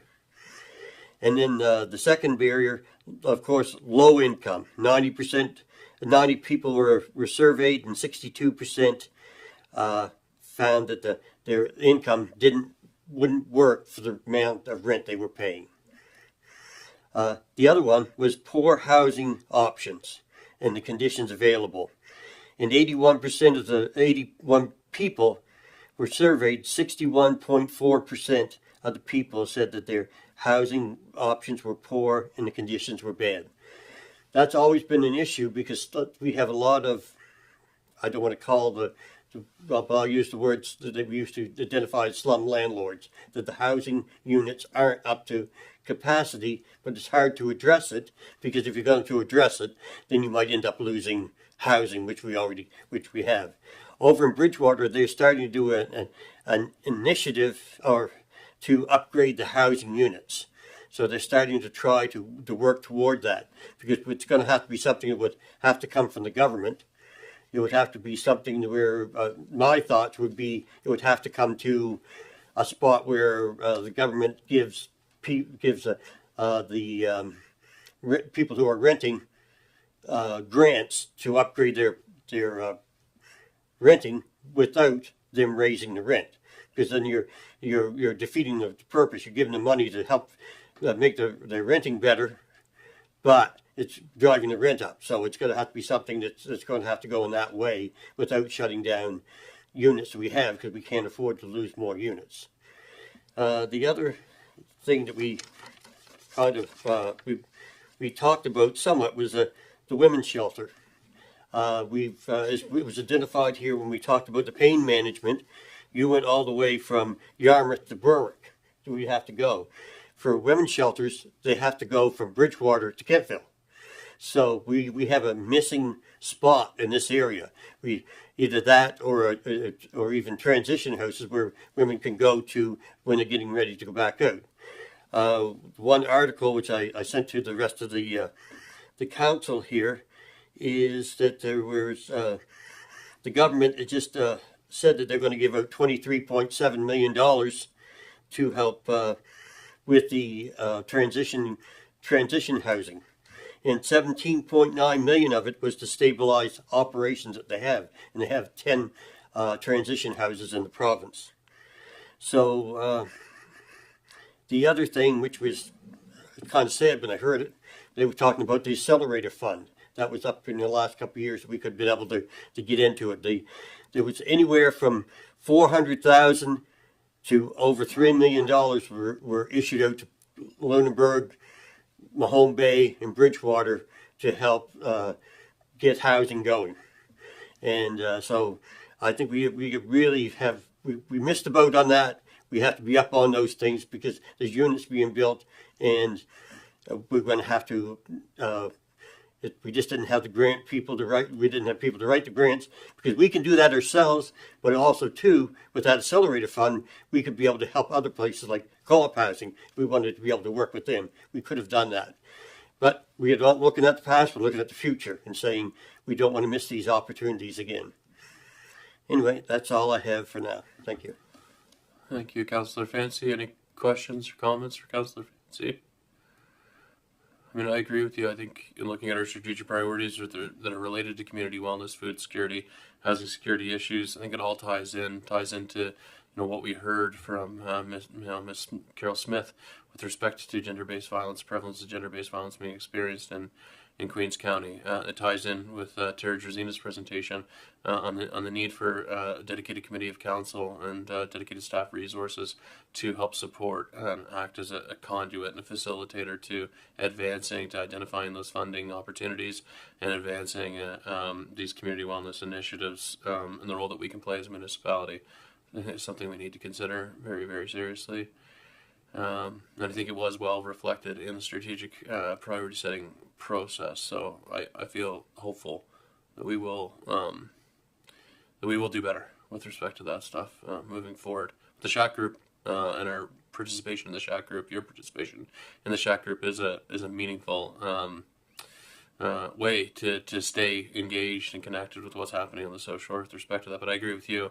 You attend the SHAC, and it's a lot of stuff happening in Lunenburg County. We need to see more activity in Queens County, for sure. Any further comments for Councillor Fancy? Okay, thanks, Jack. 8.2, you're up, Stu. This is Region 6 Solid Waste update from your latest committee meeting. On Friday, March the 7th, we had a meeting for the Region 6 Solid Waste Steering Committee. This time I decided to try it virtually, which was an experience in itself. So the meeting after acceptance of the agenda and the approval of the minutes from the last meeting moved on to training. There were some presentations on the sorts that are done in Hants County, as well as which was called What Goes Where, which was very interesting, as well as they keep on bringing up the fact that we could be signing on to the app, which is R6 Recycles, which gives us Queens County's information for what goes where, when the pickups are for your particular street, and whatnot. So it's a valuable resource that the region's residents should be signing into. One of the other training's topics was the fact that sharps are making their way into recyclable bags, which shuts down production lines, causes injuries, and in fact, if an employee or someone is stuck with one of these sharps, they actually have to take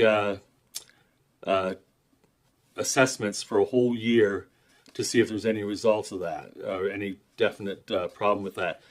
There is an organization, and it's called don'tbeaprick.org. And I think it was very interesting that maybe everybody should just take a little look at it, because it was a little bit of an eye-opener for sure.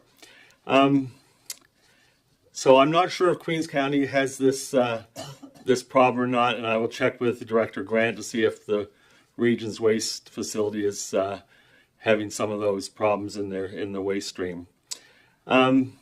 Next on the agenda was the EPR program and sorting product efficiently, and we've gone to a 2-bag recycle sort now in Queens County in order to better maintain the operations at the landfill site in sorting, as well as keeping the cost down. The one part of the program which mentioned is that commercial paper products and whatnot are not included in the EPR program, so that could in the future become a expense for the region. They're trying to work on that because according to the EPR guidelines, they don't want it picked up with the residential recyclables. So that's something that we'll be working on moving forward.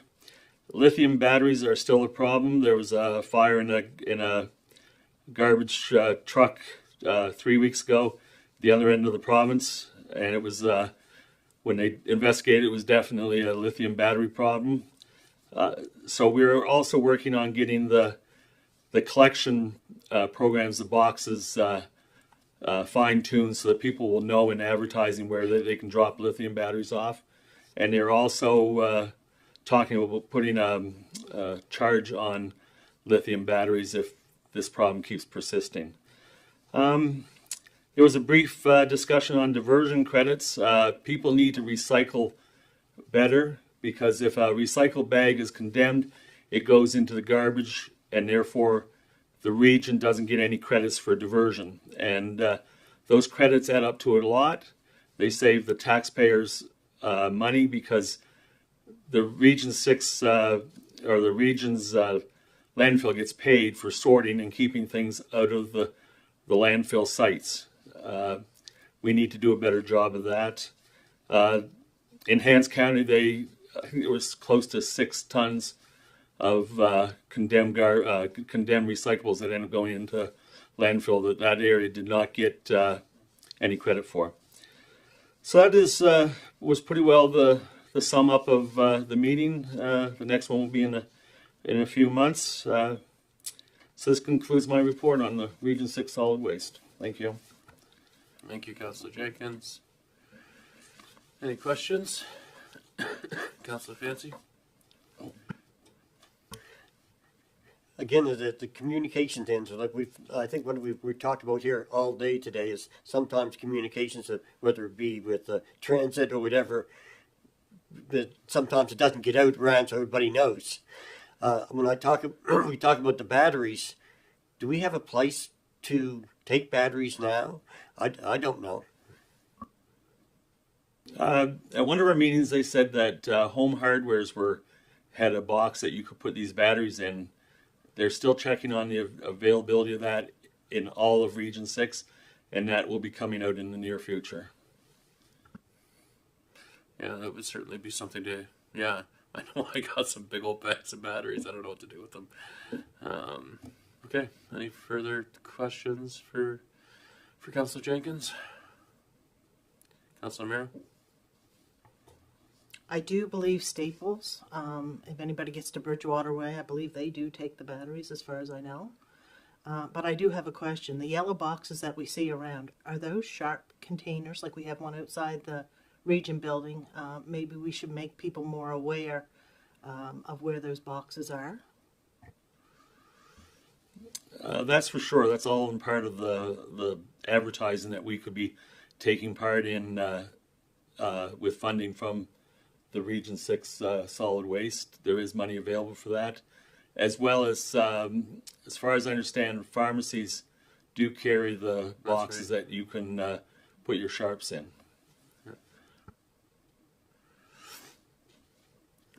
Okay, great. Thank you. Batteries and sharps and just for folks too, EPR refers to the that's the extended producer responsibility. Around we're holding producers accountable to it's their responsibility to figure out what to do with all the plastics that are circulating around the world because of commercial packaging or Right now, the EPR is focused on paper products. Plastics will be next. The whole idea of the EPR is that it's getting producers, packagers to look at more beneficial ways to package their goods. Some companies in the States have switched over to compostable packaging, which is it's a paper product, but it dissolves in your compost rather quickly. right. Which means that they don't have to pay to have it collected and recycled. So the whole process is to have manufacturers and packagers to start being responsible for how they package and what they package in order to make it easier for the residents to deal with it. Right. So incentivizing biodegradable packaging. Yeah. Thank you. Okay. I will move on to new business. Yeah. So at the last meeting of the council, we looked at and debated in camera some appointments that came forward for committee spots on the Audit and Internal Control Committee. So the Audit and Internal Control Committee of Council maintains a seat for each electoral district in the region of Queens, and there were a number of vacancies. And so coming from that, we received, I appreciate all members of the community who came forward and put their name forward in application for it.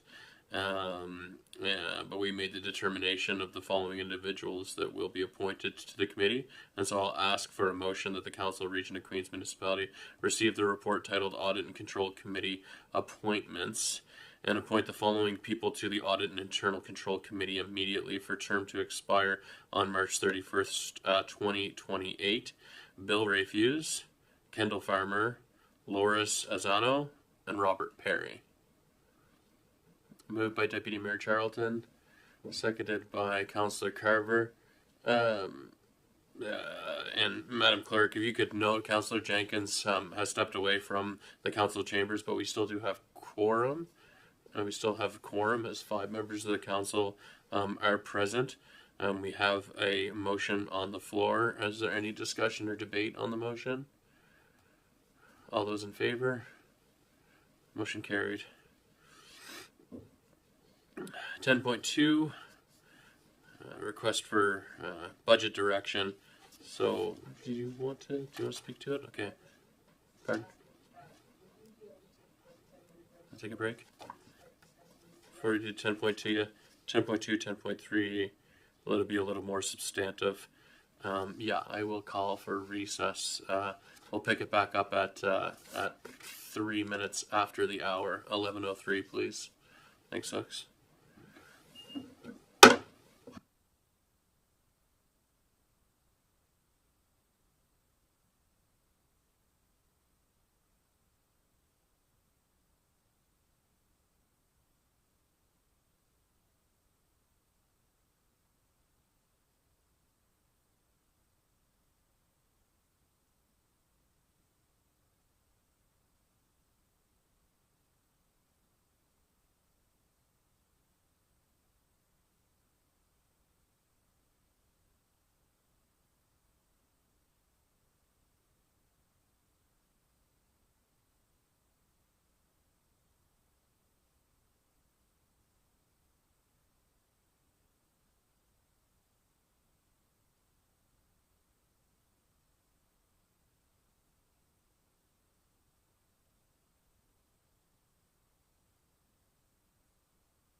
Okay, folks, if you find our way to our seats, please.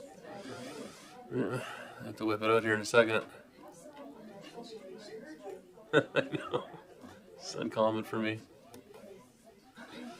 You need to whack your hammer. There you go. There you go.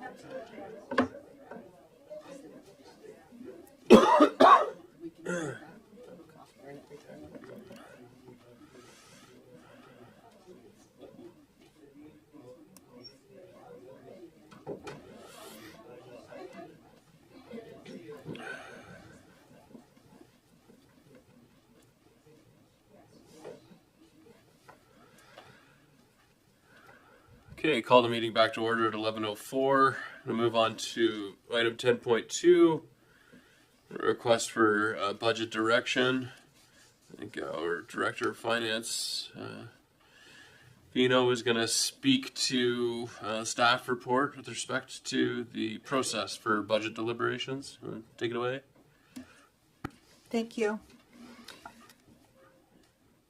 CAO McDougall and I work together on this, and I want to ask for direction of council because I want to make sure that council is comfortable with the process. Obviously, it can be changed as we work our way through it.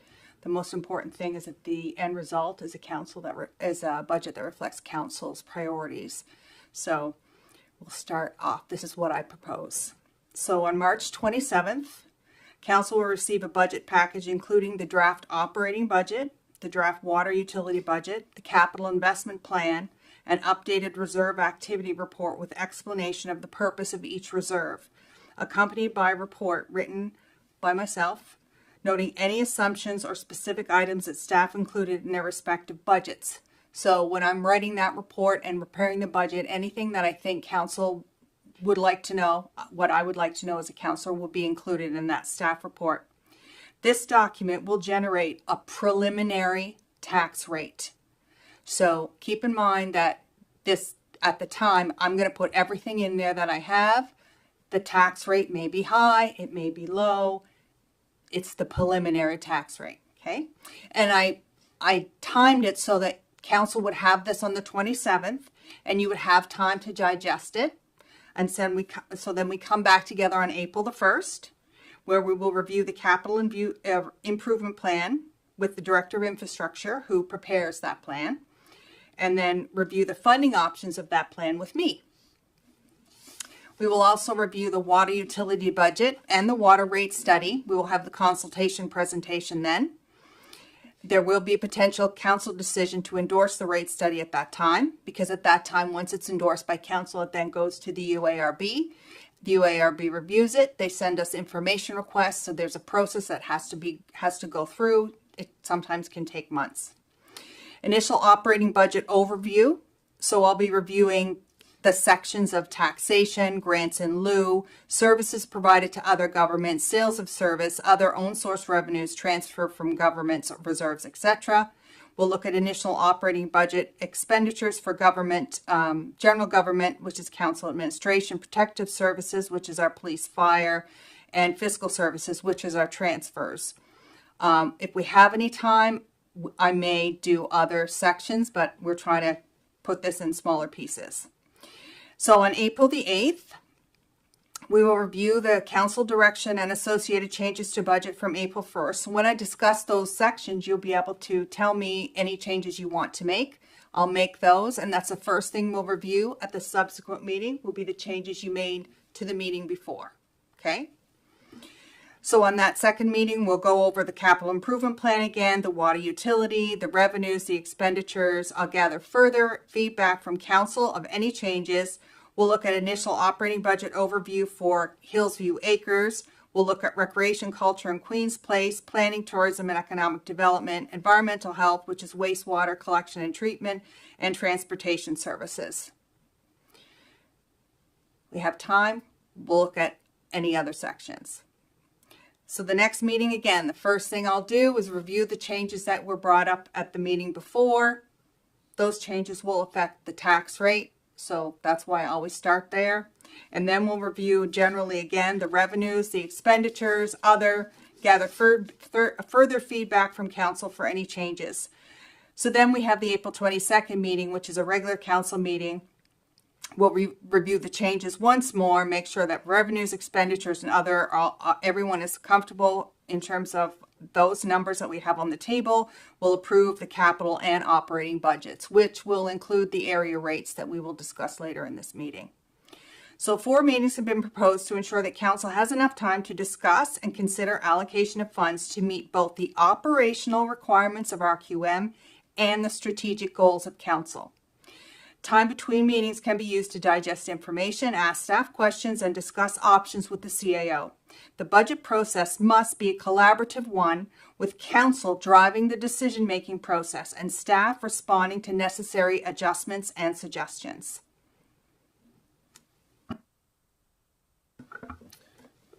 Thanks very much, Director Vino. Input, council, with respect to the proposed schedule and approach to the what would be this council's first budget deliberation process? Deputy Mayor Charlton. Thank you, Director Vino.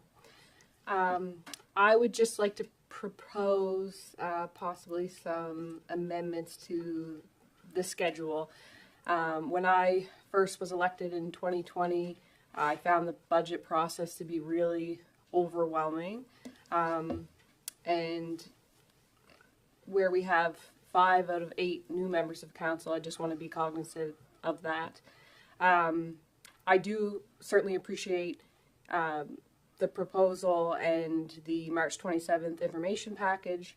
I am concerned that we don't have our final document for a strategic plan, which factors into our budget, which will help us figure out our priorities with our budget, our budget requirements from our priorities. When I look at the April 1st special meeting of council, I'm concerned about the volume of it. It to me appears like it would very much be a full day, and I'm just looking specifically at the water utility budget section in regard to the water rate study. It says that there will be a presentation from a consultant, so I'm not sure how much time that will chew up, but my perspective is that this April 1st meeting is a very full day, and speaking from experience in the past, you kind of go through this process the first time. It's very overwhelming, as I mentioned, and then you kind of digest it, and then we're at the April 8th regular council meeting. And I do certainly appreciate that there are 4 meetings suggested here, but the April 8th meeting is very much a regular council meeting, which our council meetings do tend to be quite long and have a lot of stuff on them.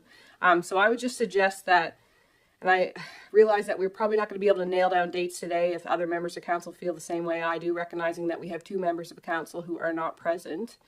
But just potentially chopping this up a bit. I know I have watched some other meetings with some surrounding municipal units who will separate their operating budget and their capital budget and break them into smaller 1 to 2 hour sessions. Just some food for thought with that. And I just also wanted to note that I am away on April 15th and would not be here for that if that were to go ahead. Just wanted to note that. So those are just kind of, I guess, my concerns. I just want this to be not so overwhelming for new members, just who aren't used to the process. And if we can separate it, I think it's just easier to digest and will possibly prevent it from being drug out on the other end, which has happened in the past, noting that we do need that strategic plan. And then the other thing I would just like to highlight is in doing our plan, we articulated some things that residents had shared with us during our campaign of things that, they weren't happy about or things that they wanted to see. And public engagement was a huge piece of this. And so I think that we would be doing our residents a disservice if we don't include some kind of public engagement piece surrounding our budget, tying it into our strategic priorities. Thank you. Thank you, Deputy Mayor Charlton. I'm also not available on the 15th. I also feel like we're going to be well served to. I think both of your points are well taken in terms of it's our first kick at the can. We are a new council, chunking it up into bite-sized pieces, and also allowing for time and space for more community engagement as well.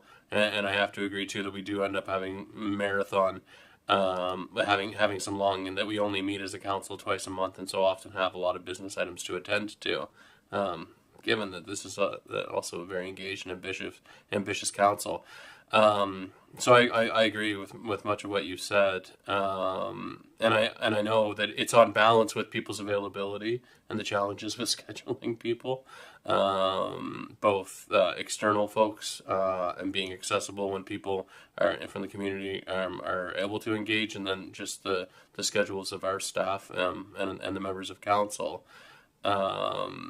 And so, yeah, so I think I agree with you. Much of what you said. I'm wondering, Joanne, what implications are there if we are not able to vote on the budget prior to the end of April? The budget has to be approved at the absolute last would be the middle of May, so we can get the tax bills out on June 1st. So we have to give, because they're all done internally. So that's the absolute last, we can stretch it to the middle of May. If that's something that council wants, we can certainly do that. I'll be bringing in a motion at the end of March, just as I did last year, to say that staff can spend up to a third of the previous year's operating budget, so we don't stop everything. Right. Some of the things that do stop, however, are all the capital projects. They cannot go forward until the new capital projects are approved. So if Director Grant had planned to start the next phase of Waterloo, for example, on April 1st, he couldn't do that until the budget was actually passed. If it was passed on the 22nd, then he can start then by starting to bring people back.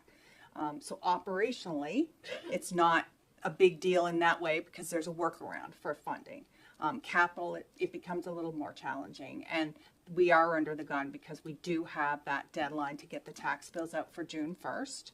They're dated June 1st, and then our residents have till the end of June to pay their taxes without interest. So we always like to get them out sooner so people see their tax bills and they have time to budget for those things.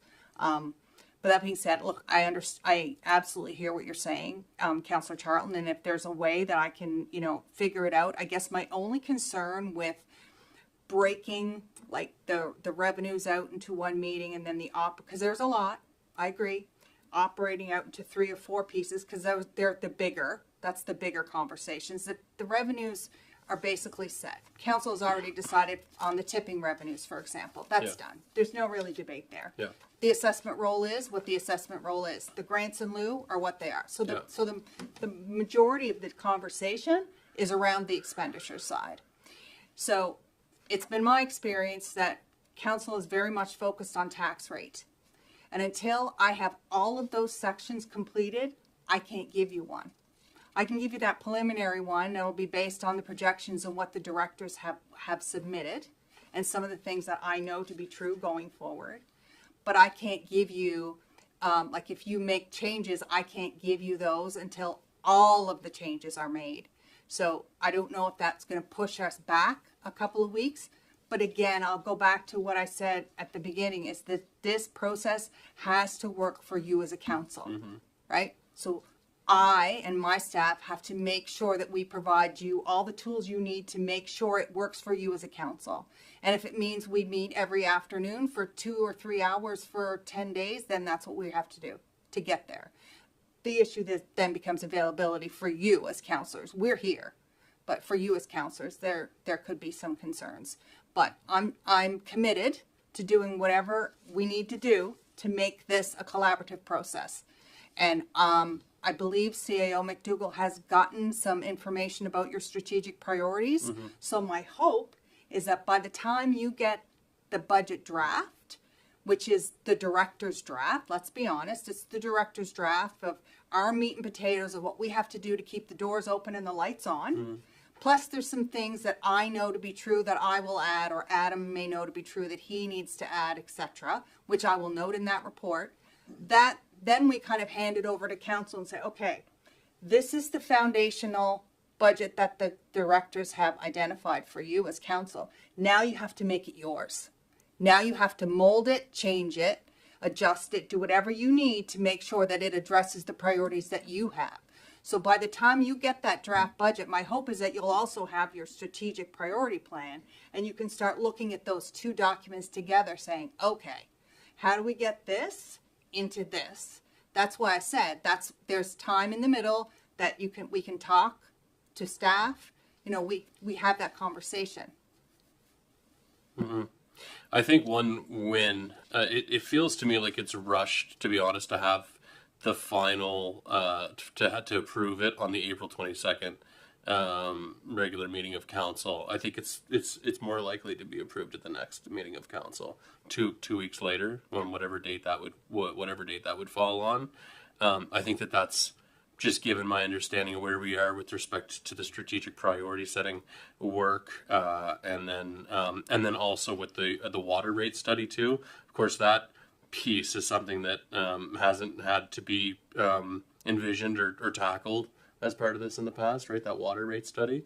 I think one thing that we could do is separate out the operating side from the capital improvement plan and water utility side as just another kind of organic way to chunk them out. I think makes sense to me. I'll take responsibility with respect to gaining a strong understanding of council's availability. Okay. I think that's something appropriate for me as the mayor to do in through April, and I don't think it's appropriate to necessarily talk about that today in open session, but something that I can start to understand what is the availability of different members of council throughout this sort of critical time between March 27th and that the first council meeting to take place in May. Because I know that the water rate study is going to generate a lot of interest and engagement. Just making sure that we do it right and do it thoughtfully and deliberately and in ways that provide an opportunity for appropriate engagement and transparency with the community as well. Any other? Yeah, Councillor Mero? I'm just wondering if we can do maybe one or two smaller sessions in the evening so we give the residents that work an opportunity to attend those sessions if they'd like to. Yeah. It's always a tricky one for me because we always get way better engagement and participation in the daytime meetings than we do the evening meetings. But I do know that I agree with you. I agree it's good to have some different times available. What I'd like to see is if we can do better around comms, where it's really where if you have a specific thing that you're interested in, like if you're specifically interested in rec, if we can say, well, this is when we're going to be discussing priorities and projects and upcoming expenditures associated with rec, knowing in advance when that meeting will be taking place so that you can kind of work it into your schedule as a member of the community. And thank you, Joanne, because this is a great first start and just chunking them up in that way. So I think that's my sense in terms of direction to the staff is to kick the can out by another 2 weeks to buy us a little more runway. That's just my sense based on where the strategic priority work is. And the fact that I know just right now, my capacity, and the fact that I can't hear out of my right ear and I feel like my fever is rising, that I'm not going to do a ton of work on that this week either.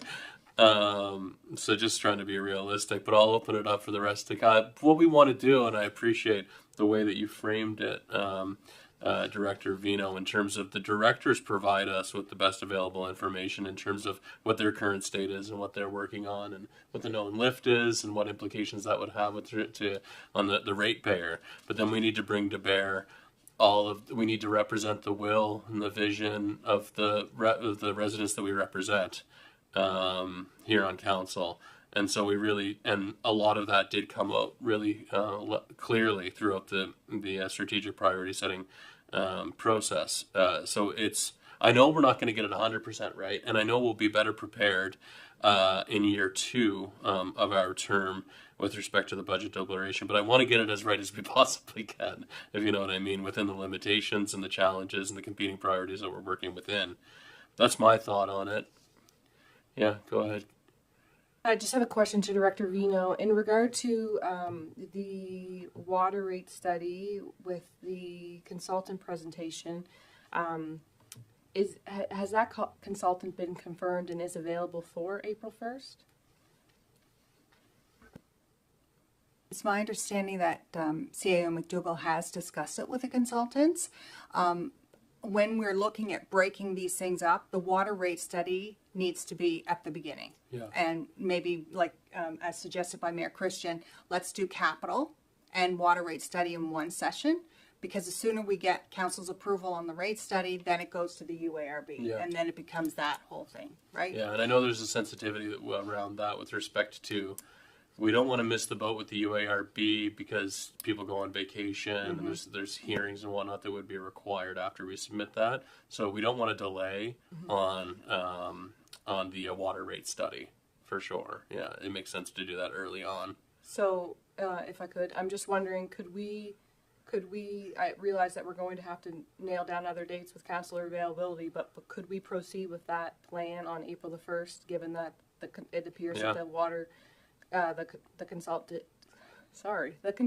is available on April the 1st. If we do that and chunk that little part out, because it is required to be able to proceed forward, then we could look at maybe the week of the 8th, look at a chunk of time where we can do a budget session separate from the regular council meeting. But today, I think it would be important for us to move forward with something on the 1st, and the water rate seems to be the top priority for that. Yeah, so water rate and maybe capital improvement plan. And then I also think just to have a fully supported council as well, an opportunity to workshop the information that was received in the package on the 27th, and just an opportunity for council to get more comfortable with respect to the next steps and what would be required throughout the budget deliberation process.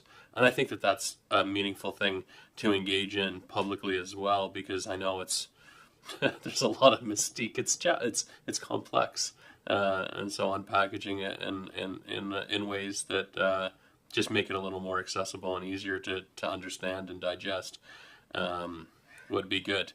But I have to say, I agree that I don't love the idea of this stuff is heavy lifting, and we have to do a lot of work in our regular council meetings just with respect to the usual business items. So I think the approach of tacking them on, and I understand that it's with an eye of people's availability, not to schedule additional meetings, but I just think that we would just end up having too much and not being able to give it enough of mental energy if we work the budget deliberation content into the regular meetings of council, is my sense. But I'll put that out to the rest of council too, to see if there's agreement with respect to that. I know that it was actually CAO McDougall that suggested it would be part of a regular council meeting. Yeah. But I do understand that your council meetings are rather heavy to start. Yeah. I'm open to even meeting in the afternoons when you're meeting in the morning, or in the afternoons when you're meeting in the evening. I'm open to having evening meetings here, whatever is required, because it's very important. And I understand that it's a lot.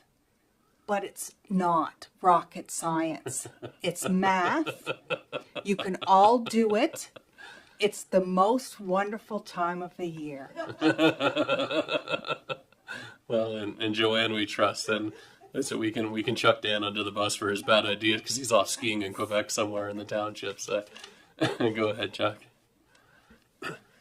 I do appreciate, since Joanne's came, that she has made it more simple to read. I'll tell you, some of the budgets we went through before, it was just like, it was a nightmare trying to figure out where this went, where that went, and trying to, but it's all together. It's going to take time, not just this budget, but it's going to take time to understand things.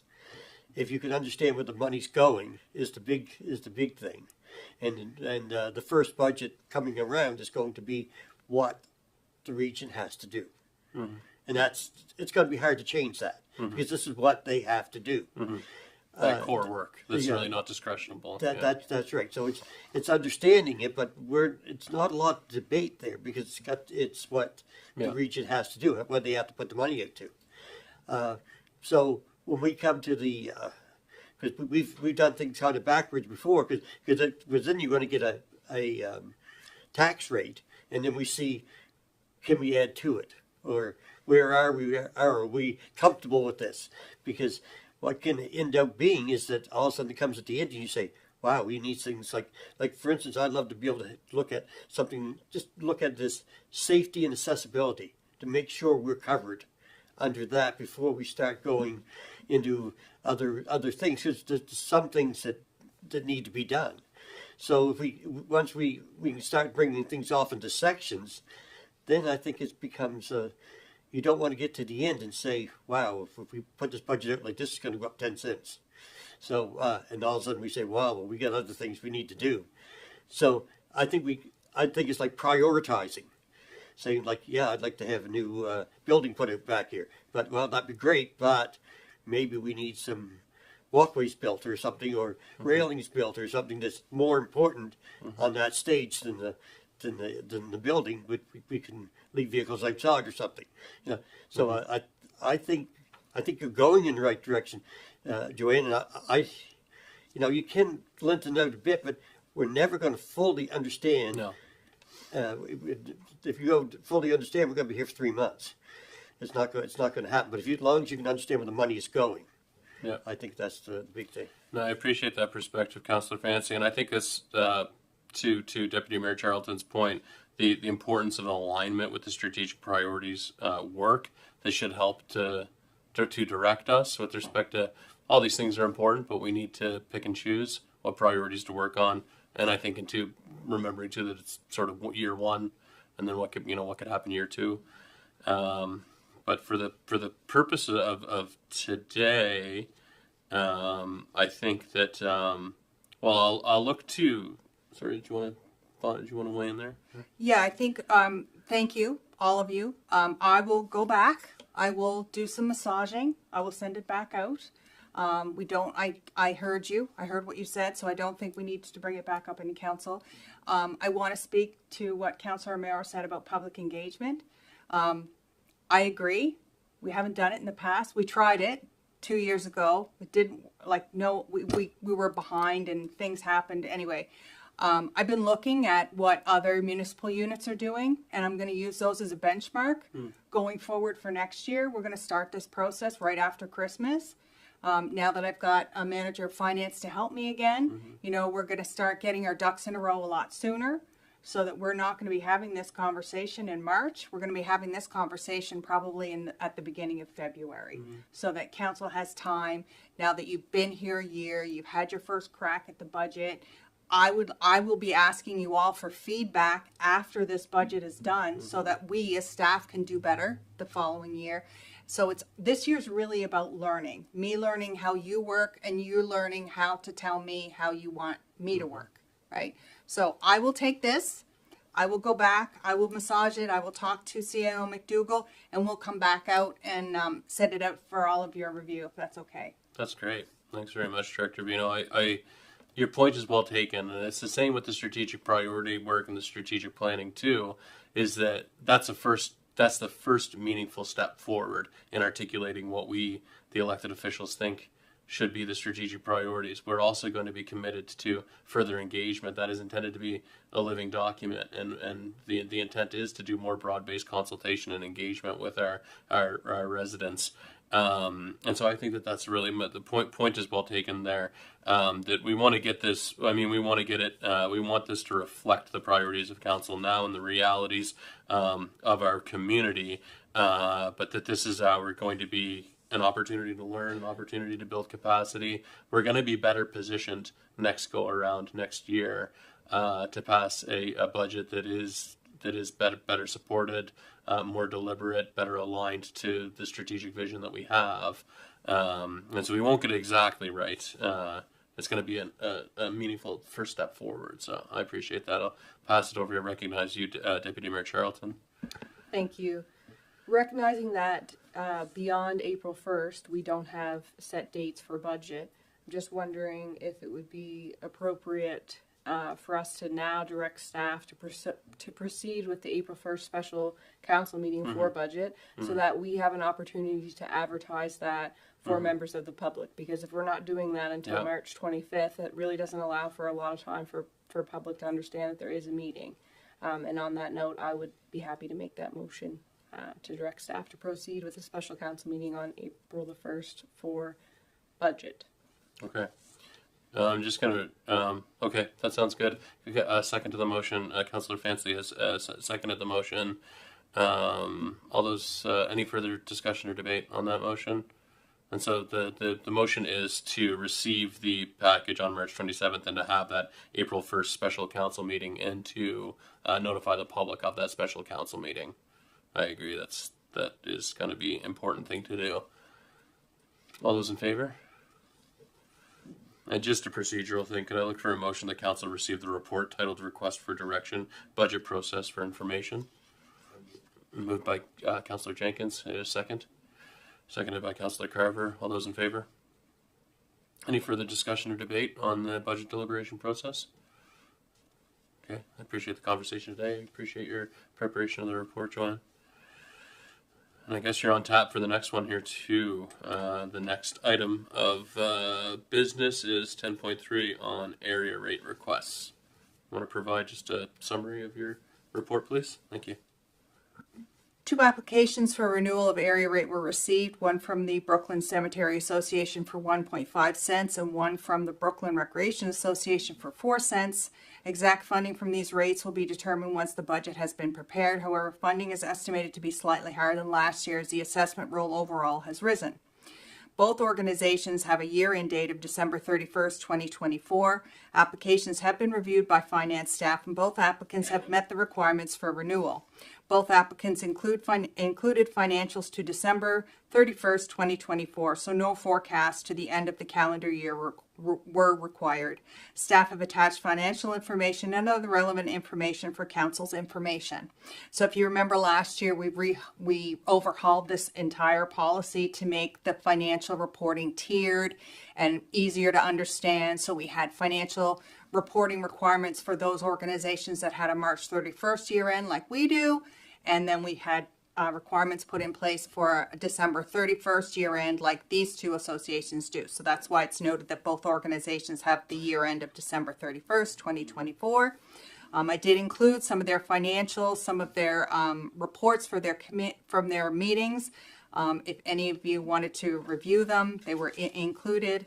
And so really all I'm looking for today is a motion to accept this report for information, because you will not be passing these area rates as a council until we get to the actual budget meeting, where there will be separate motions in that meeting. Questions? Councilor Merrill? I would just like to speak on a couple points that Robin had sent me in an email. First of all, we actually did have a vote in March of 2023. We had an area rate meeting and we had a vote with the public. It was well announced. At the time we had 156 votes. For the Cemetery Association, there was 122 yeses and 34 noes. For Brooklyn Recreation, there was 125 yeses and 31 noes. Also in their income statement here, they have a balance of $42,220 was their net cash available. At this moment, it's actually more, around $16,000, and that is because they have applied for some grants. Some of those grants, 70% Brooklyn Recreation, some of those grants is covered by 70%. Brooklyn Recreation pays 30% of some of those. So how it works is they have to pay 100% up front, and then they will get the 70% back once they have submitted all their documents and paperwork and whatnot. They also need operational money because as this notes, this was the end of December, so they still have to go from December to July before they get their first drop from the area rate. So they also have to they have to maintain and keep up with those invoices and bills that come in as well. Robin did also touch on the safety of the playground equipment. Wendy Vissers, the chair of the Brooklyn Recreation, she called the Canadian Playground Safety Institute when this was brought up a few years ago. The old equipment that is there is grandfathered in, and any new equipment does meet the CSA standards. The insurance company is satisfied with the equipment that is there now. Brooklyn Recreation board members did do a lot of work upgrading the Hank Snow Playground. It was held together with some tape and some bolts were missing and whatnot. They have overhauled all that. They also, the servicing equipment, the servicing area around the equipment, they have also put proper servicing equipment in. At the time, it was rocks protruding and just ground and not much there. That has all been replaced as well. And it's enough now for a 10-foot fall height. So they have done a lot of work to the playground. And I just wanted to note those things as well. Thank you. Thank you, Councillor Mero. Further discussion on the area rate report? I think the correspondence from Ms. Anthony is well received. She points to some, I think, obligations with respect to monitoring that are required of municipalities by the MGA if, as a tax authority, we function as a municipality to collect and then redistribute area rates that are, from residents. And so I think it's a meaningful, it's a broader discussion that needs to be had. That's my sense, and it needs some broad-based consultations with members of the community in Brooklyn and Sandy Cove who would be directly impacted, the ratepayers, as well as the members of the volunteer organizations, the community organizations who are directly impacted and rely on the area rate as they're operating, where their revenue comes from to operate these things. That's my thought. I appreciate Robin's advocacy, and I think it is a meaningful conversation to be had. I don't know if we're going to be able to have the conversation in the way that it needs to be had prior to budget deliberations, that fulsome conversation. But my thought is that we do need to step up and perform a little bit of a different role as the region as it relates to being the tax collector, being the authority who's overseeing the collection and then redistribution of the area rates. But that's probably a discussion for another day. Is there further debate or discussion? Really today, all we need to do, so maybe just procedurally, we just need to receive the report for information and consider the report during budget deliberations. So maybe I will ask for some member of the council to move that the council receive the report titled Area Rate Request for Information and consider the report in our budget deliberation for approval. Moved by Councillor Amaro, seconded by Deputy Mayor Charlton. Any debate on the motion? I'll ask the question. All those in favor? Motion's carried. Any further debate, discussion, comments with respect to the area rates before we move on? Okay, thanks, folks. Okay, making our way through.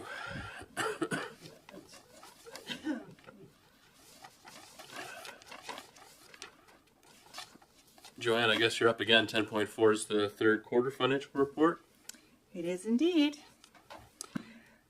So I'm just going to read my staff report, and you got council can follow along with the workbook that I had attached to the package. If you have any specific line questions, you can ask me at the end of the report. So we're going to do revenue first. D-transfer tax is estimated to be $1.1 million for the year. This $150,000 or 16% over the budgeted amount. Tax recoveries are not posted until the tax tender has taken place. This report is to the end of December, quarter 3. Recoveries for the February tax tender were $18,800, so that was really good. We added considerable money to the tax surplus. We'll talk about that more when I talk about year end. Grants in lieu of taxes, those payments were all received quarter 4. Services provided to other governments, revenue from other local governments, uses of the solid waste facility, estimated to sit slightly above budget by the end of the year. Sales of services is landfill and recycling revenue from non-government users tracking slightly below budget. Tax certificates continue to run over budget with activity more than anticipated. A certificate is required when properties are sold or are being refinanced. Revenue from own sources. Our rental income's higher than budget for our Liverpool Business Development Center, as Tennessee was uncertain at the time of the budget. Rental income for the town hall is not paid by the Astor Theatre Society, but rather added as an expenditure in section 15 with the resulting expense recorded as revenue here. That's something that's we can talk about at budget time. I think that it's a little bit redundant, but return on investments is above budget. The majority of operating cash has not been invested in GICs this year, but interest rates have only started to really drop in quarter 3. This revenue stream will level out as operating cash is depleted for the year. So we are getting down to it right now because we do not get any more money until the tax bills come out and people start paying their taxes. Interest on taxes is still running over budget. I spoke about this the last quarterly report. So interest on taxes is what the region charges our residents for not paying their taxes. It's not a good place to make money. Interest on taxes is still running over budget for the year. Historically, revenue for this budget line should be $105,000 by the end of quarter 3. It is $155,000, or almost 50% higher than expected. This is problematic as it indicates residents continue to not be able to pay their outstanding tax accounts. So I wanted to bring that to the attention of council. There will never be a posting against the vacancy allowance as it is a compensating value for staffing vacancies. I talked about that in the last report. Sundry revenue includes donations made in the third quarter that council subsequently used to fund sponsorship of community events. That's why it is so significantly above budget. Section 6 is unconditional transfers from other governments. That's our capacity grant that was received after the quarter was closed. Section 7, conditional funding. The majority of this funding comes in at the end of the year. Section 8 is transfers. The biggest one this year is the HVAC project. The project cost budgeted for the year was $1.8 million. Expenditures posted as of the end of January are $1.02 million. Once the project is completed for this fiscal year, a staff report will be prepared for council should the project run over budget, as council approves $789,774 to be taken from the surplus to fund this project, with the remaining balance funded through long-term debt. So current transfers are over the $789, and they have been allocated from the surplus until the project costing can be completed. So this will be corrected as part of the final project reconciliation for the year. Anyone have any questions about revenues? Okay. Expenditures, section 9, travel, counselors, travels, mileage, administration is below because of staffing vacancies. Taxation, reduced taxes is our low income tax exemption. So 86% of the budgeted funds have been dispersed to residents who qualify. The current model is a scaled one with rebates dependent on income. The lower the income, the greater the rebate. So we have an 86% utilization of that budget line. We've seen more people applying for that this year when we raised the amount. So that's a very positive thing. Now, during budget discussions, if council would like, I can bring that policy with me. We can talk about it. We can talk. There's no, I had thought last year that we had added a CPI factor in there, so I wouldn't have to come back at the end of every year and get it increased by CPI like the tax exemptions like the government has, but we did not. So I think I'm going to bring back that policy, so when we're there talking about that, if council wants to adjust those levels, we can do that at the same time, and then I'll just bring it back at a subsequent meeting to get that, if that's what council wishes. A contingency was set up for labor and cost increases. Additional costs are charged against the respective budget lines. Costs of retroactive IBEW increase are not reflected until Q4. So were not paid out until Q4. Municipal election cost overruns were due to additional staffing. This does not include time in lieu for all staff members who work the election. Protective services, there was a vacancy of a part-time fire inspector, which is still vacant, and bylaw officer, which is now filled. That reduced expenses. Grants to fire departments are dispersed on a scaled basis throughout the year. The dry hydrant maintenance included in the budget. Upgrades were to be managed by the Protective Services Coordinator per the Director of Infrastructure. We have $15,000 in labor for maintenance and $4,500 for maintenance supplies. Expense to the end of the quarter is $3,540 for supplies and $8,259 for labor. I know Councillor Fancy has a Protective Services meeting tonight. So what I will do, if it's okay with council, and I'll talk to you about this during the budget, is I will take the unspent amount for dry hydrants for this year, and I will add it to what we typically budget for next year so that it will be bumped up. I know Councillor Fancy's going to look and see if we can find a list of the dry hydrant work that needs to be done. Fire hall building maintenance was budgeted at $55,000. The actual to Q3 was only $14,000. The roof assessment is still in progress, and washer repairs are delayed as asbestos tiles were identified. Heating cost is below budget due to warmer temps as of the end of Q3. But as you all know, Q4 the temperatures drop, so we don't expect that to last very long. Ground search and rescue building maintenance work on the front facade is in progress, but likely will not cost the $15,000 that's budgeted. Transportation services, asphalt paving is over budget for the year. Additional sanitation and storm lids were required. De-icing materials is under budget at the end of Q3, but the winter really did not hit us until Q4. Public Works garage generator installation came in under budget and was installed in Q4. Environmental health services, consulting service were incorrectly coded to treatment have now been corrected. That means that budget line is $21,000, but it's still under budget for the year. And MRF operations work has been delayed pending the EPR program that Mayor Christian and Councillor Jenkins discussed earlier. Environmental development services, planning and zoning administration are under budget due to the vacant staffing positions, and we have minimal use of accessibility funding for the year per Councillor Charlton's comment earlier. For those of you who weren't on council last year, it was decided that if we had any money that we had earmarked for accessibility projects that was not spent in the fiscal year, was going to roll into a reserve, that reserve could be used for accessibility projects in the future. So right now there's $80,000 sitting, and it's going to be ready to roll into a reserve that will be used for accessibility projects. When Ms. Johnson was doing our accessibility project, she would need that money to leverage. So we would pay the 30%, and then we would get the other 70% from whatever grant organization was doing. So she needed a pot of money for that. But I just wanted to note that because I know Councillor Charlton had talked about that earlier in the meeting. The Liverpool Business Development Center operations will be over budget for the year because of the failure of the HVAC system requiring all those AC units.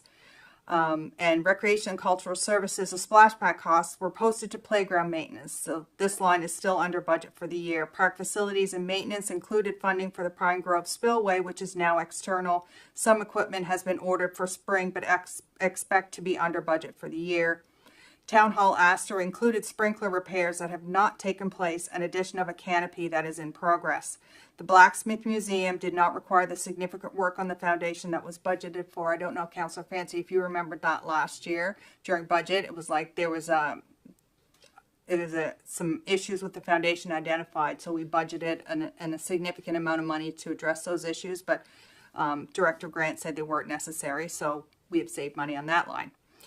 Section 16, fiscal services. This is where we transfer from reserve. So we take money for the sidewalk reserve, first responders, landfill, all the unbudgeted expenditures that have been incurred for the year are broken out here. Other unbudgeted expenditures that have not been incurred to the end of Q3 are. So this is where I break them out. If you look at section 16, I have a whole section that says unbudgeted expenses. These are the expenses that council has approved during the year that were unbudgeted. I keep them separate so you can see them. At the end of the year, when I do financial statements, I'll be adding them back up to where they belong. But there are certain things that you have approved that we have not done. So they have not hit the financial statements yet. Drainage ditch, up to $15,000. J-class roads, $62,000. Solid waste facility operations manual, up to $30,000. Gray box overflow plan, no specific amount was given. Queen's Place camera system, $55,000 plus HST. That was installed in Q4, so that will be in the next report. Senior safety service, up to $35,000. I got an email from CAO McDougall about that last week, because he had been in contact about this funding. I was not instructed to pay it. I didn't have any backup, so I think CAO McDougall is following up on that to get that done. Milton Pool remediation, up to $30,000. That I think has been done now. And we have a traffic study, which was $23,380 plus HST that has yet to be done. Hillsview Acres, the reconciliation of all accounts is in the final stages and will clear the balances of resident expenses. So thank you to my new manager of finance, who's been working very hard on that over the last couple of weeks. For the water utility, the water treatment facility repairs and process equipment have experienced a number of failures so far. A lot of these things were in last quarter, so I won't go over them again. There continues to be concerns regarding correct coding of utility staff time. Time cards are processed using the codes provided. Labor costs for lines such as meter reading will be reviewed for year-end with supervisory staff to ensure that any adjustments are made to properly reflect staff allocation. Utility wages are budgeted based on estimates and information that is accurate at the time the budget is prepared. So it's almost a year ahead, so things change. Actual wages reflect staff resources spent working in the utility and may be considerably different from budget because of changes in staffing and unforeseen circumstances. Advertising of the discolored water due to the structure fire was not anticipated or budgeted for, and the depreciation entry is not made until the end of the year. Does anyone have any questions?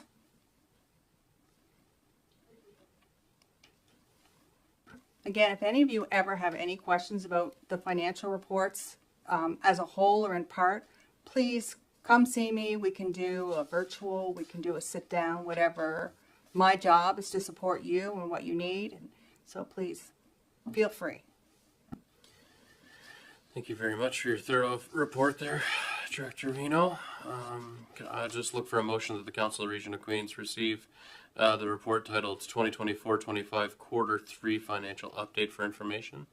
Moved by Deputy Mayor Charlton, seconded by Councillor Carver. All those in favor? Thank you. When do you typically table the end of year financial report? Does that usually happen? Last year it was in September. Okay. Because the audit didn't start until September. Right. Typically, I have a draft in July. Okay. That's taken to the audit committee, and I come back to council in August with the finals because I get the auditors in here in July. Sure. Great. Thank you.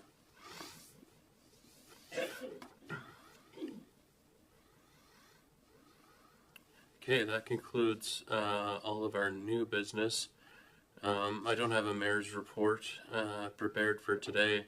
I'll table a mayor's report at our next meeting of council that will capture this time period as well, as there have been several initiatives I do want to provide an update on.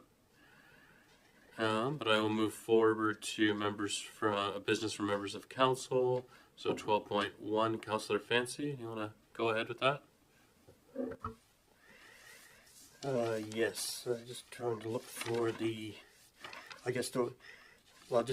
speak on the matter first. I put in a request for the Liverpool Fire Hall for the heat pumps to be installed. I don't know where, there's a request there somewhere, wasn't it? Yeah, I lost it. Okay. That the Council of the Region of Queens direct staff to provide a report detailing costs and timeline to transition the Liverpool Fire Hall heating system to heat pumps. See, pardon me. Moved by Councillor Fancy. Can I get a second to the motion? Seconded by Councillor Jenkins. Jack, do you want to speak to it since you're the mover? Okay. When I first brought this back to staff, I talked to this at the fire chief meeting, everybody would be aware, even though it didn't affect all the fire chiefs, it only affected one. Didn't want to think we were doing something behind closed doors, so everybody would know what was going on. Of course, the building is ours, so it isn't a matter of us trying to fix somebody else's building. It's our own building, and this fits in with the region's efficiency plan where they're trying to upgrade their buildings and trying to do so. It's a plan already in place to try to make our buildings more efficient. There are and will be grants available to be able to do this, and it makes our building more efficient to operate because the cost of oil is astronomical, and also too it would help upgrade us to where they are, I think, classified as a comfort center, but it's kind of hard to be a comfort center in the middle of the summer when it's all that heat. I mean, if something in power was outage and things like that, so it can be you can be able to have it so it's always usable, and then it makes the building more usable for any other things that we want to do. But mainly, it goes back, fits in with our plan of trying to upgrade our buildings to make it more efficient and cost effective.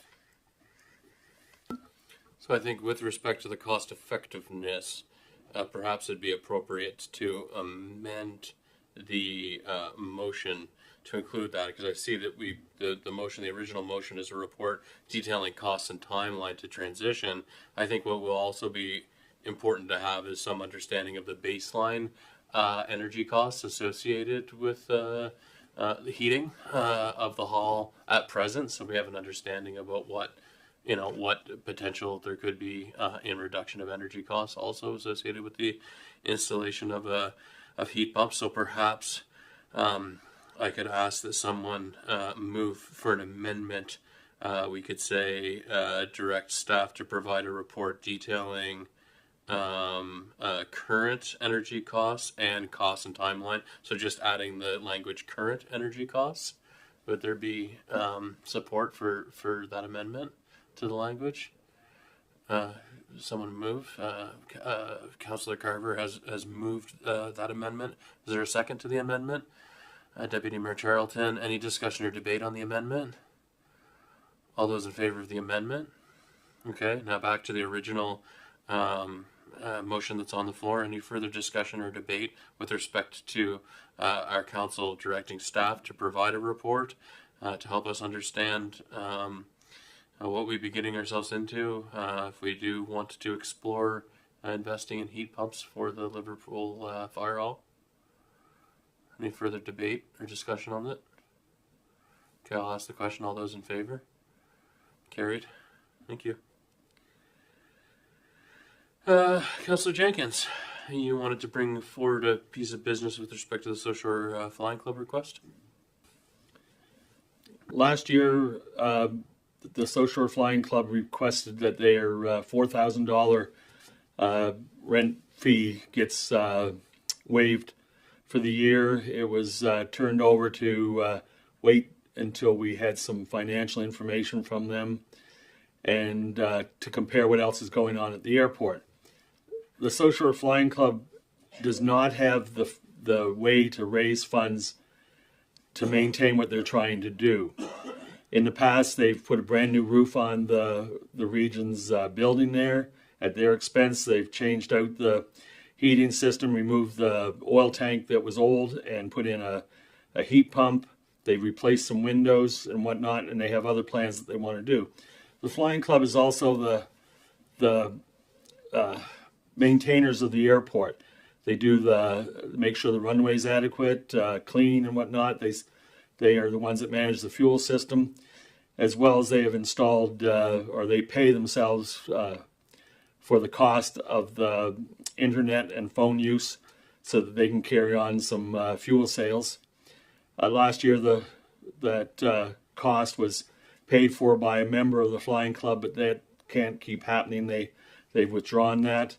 So the Flying Club does not have a way of having revenue, and some of their events are only attended by 50, 60 people at a low cost.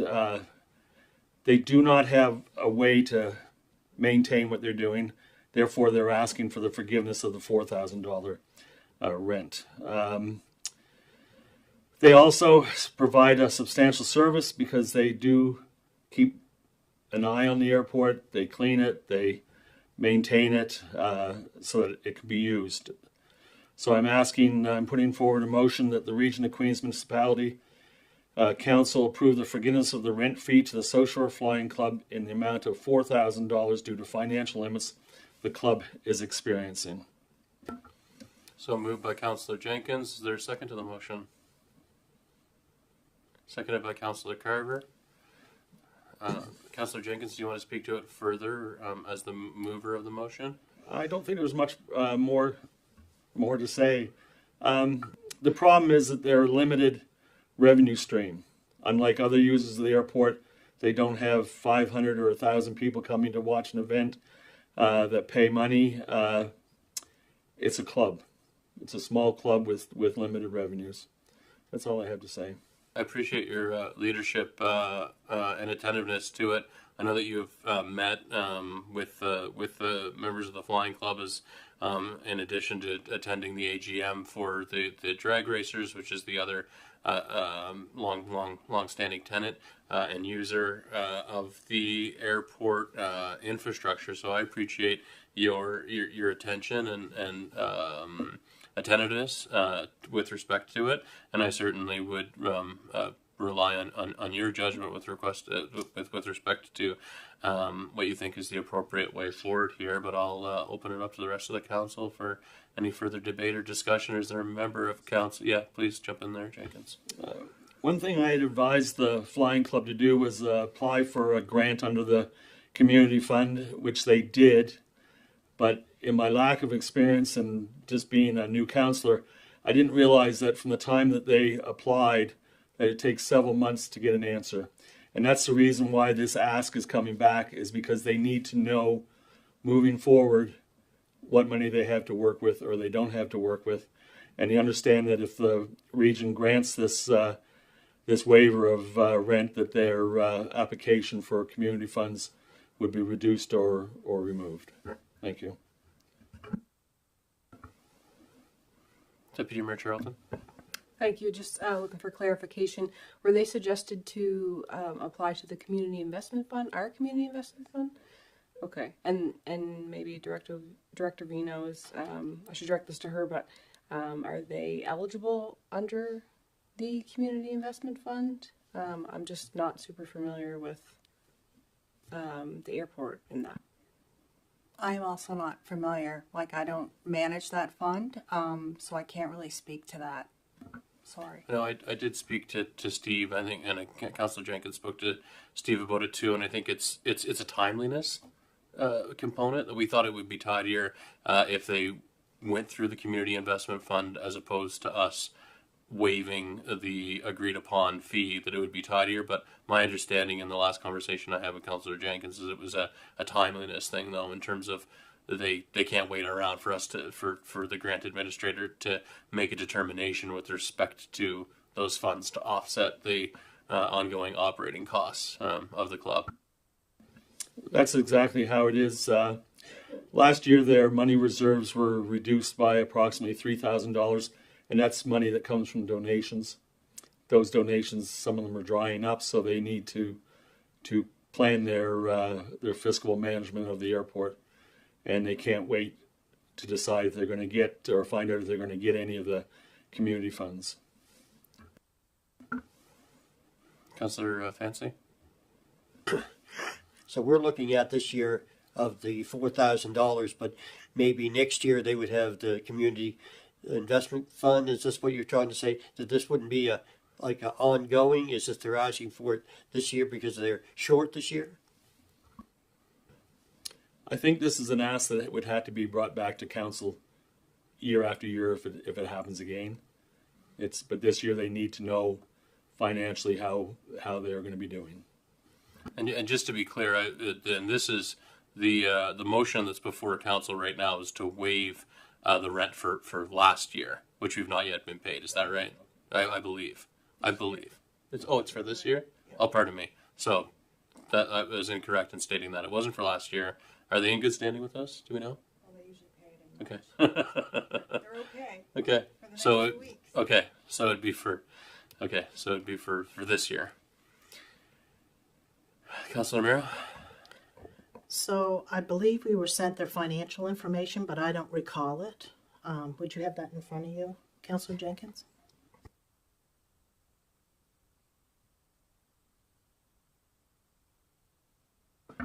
I know Councilor Jenkins, he walked through it, the financial statements, and then met with the members of the flying club to obtain an stronger understanding about the financial pressures that they were experiencing. I know that when this first came, we received it as correspondence, and then that was the initial direction, was to obtain further information from the flying club, and then the drag racers also provide their financial information pursuant to that motion before council. But Councillor Jenkins kind of led the file in reviewing those financials.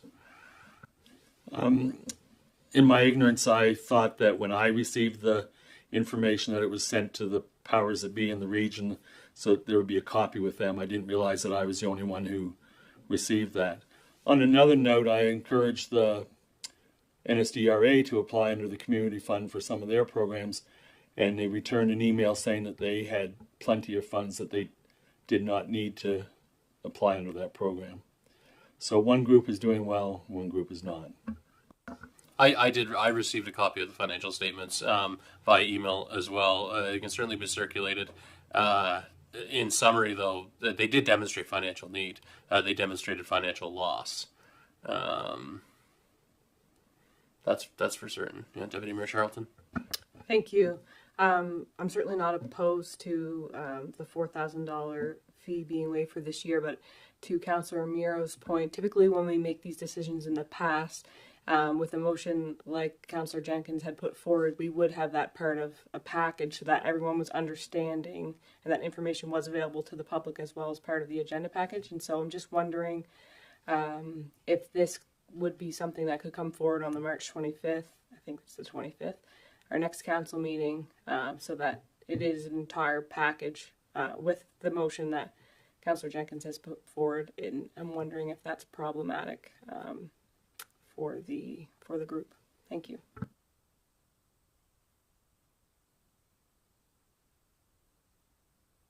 I mean, that's so procedurally, I guess we have a couple. We could defeat the motion.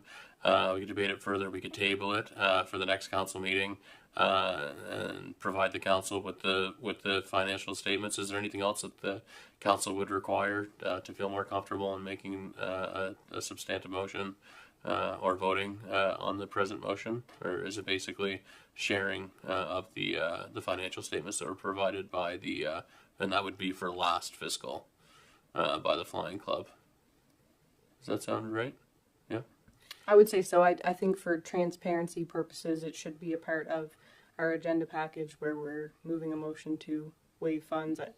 Just in my view, I guess. And if the rest of council disagrees and wants to move forward with the $4,000, then that's fair as well. I just wanted to highlight that. So what is the will of council? Councilor Miro? I agree with Councillor Charlton, or Deputy Mayor Charlton. I actually would like to see those first, please. Okay. Councilor Jenkins, are you okay if we table it? It's the will of council, but I would prefer that this just get moved on and finished. Okay.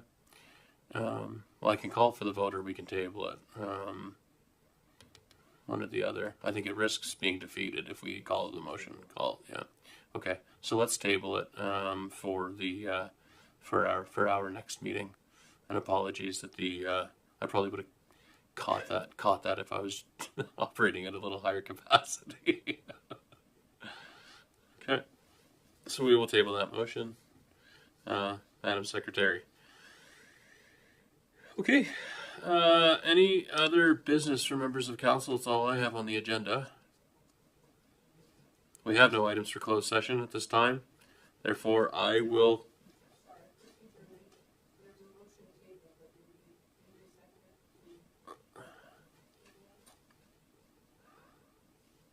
Do we need a vote to table it?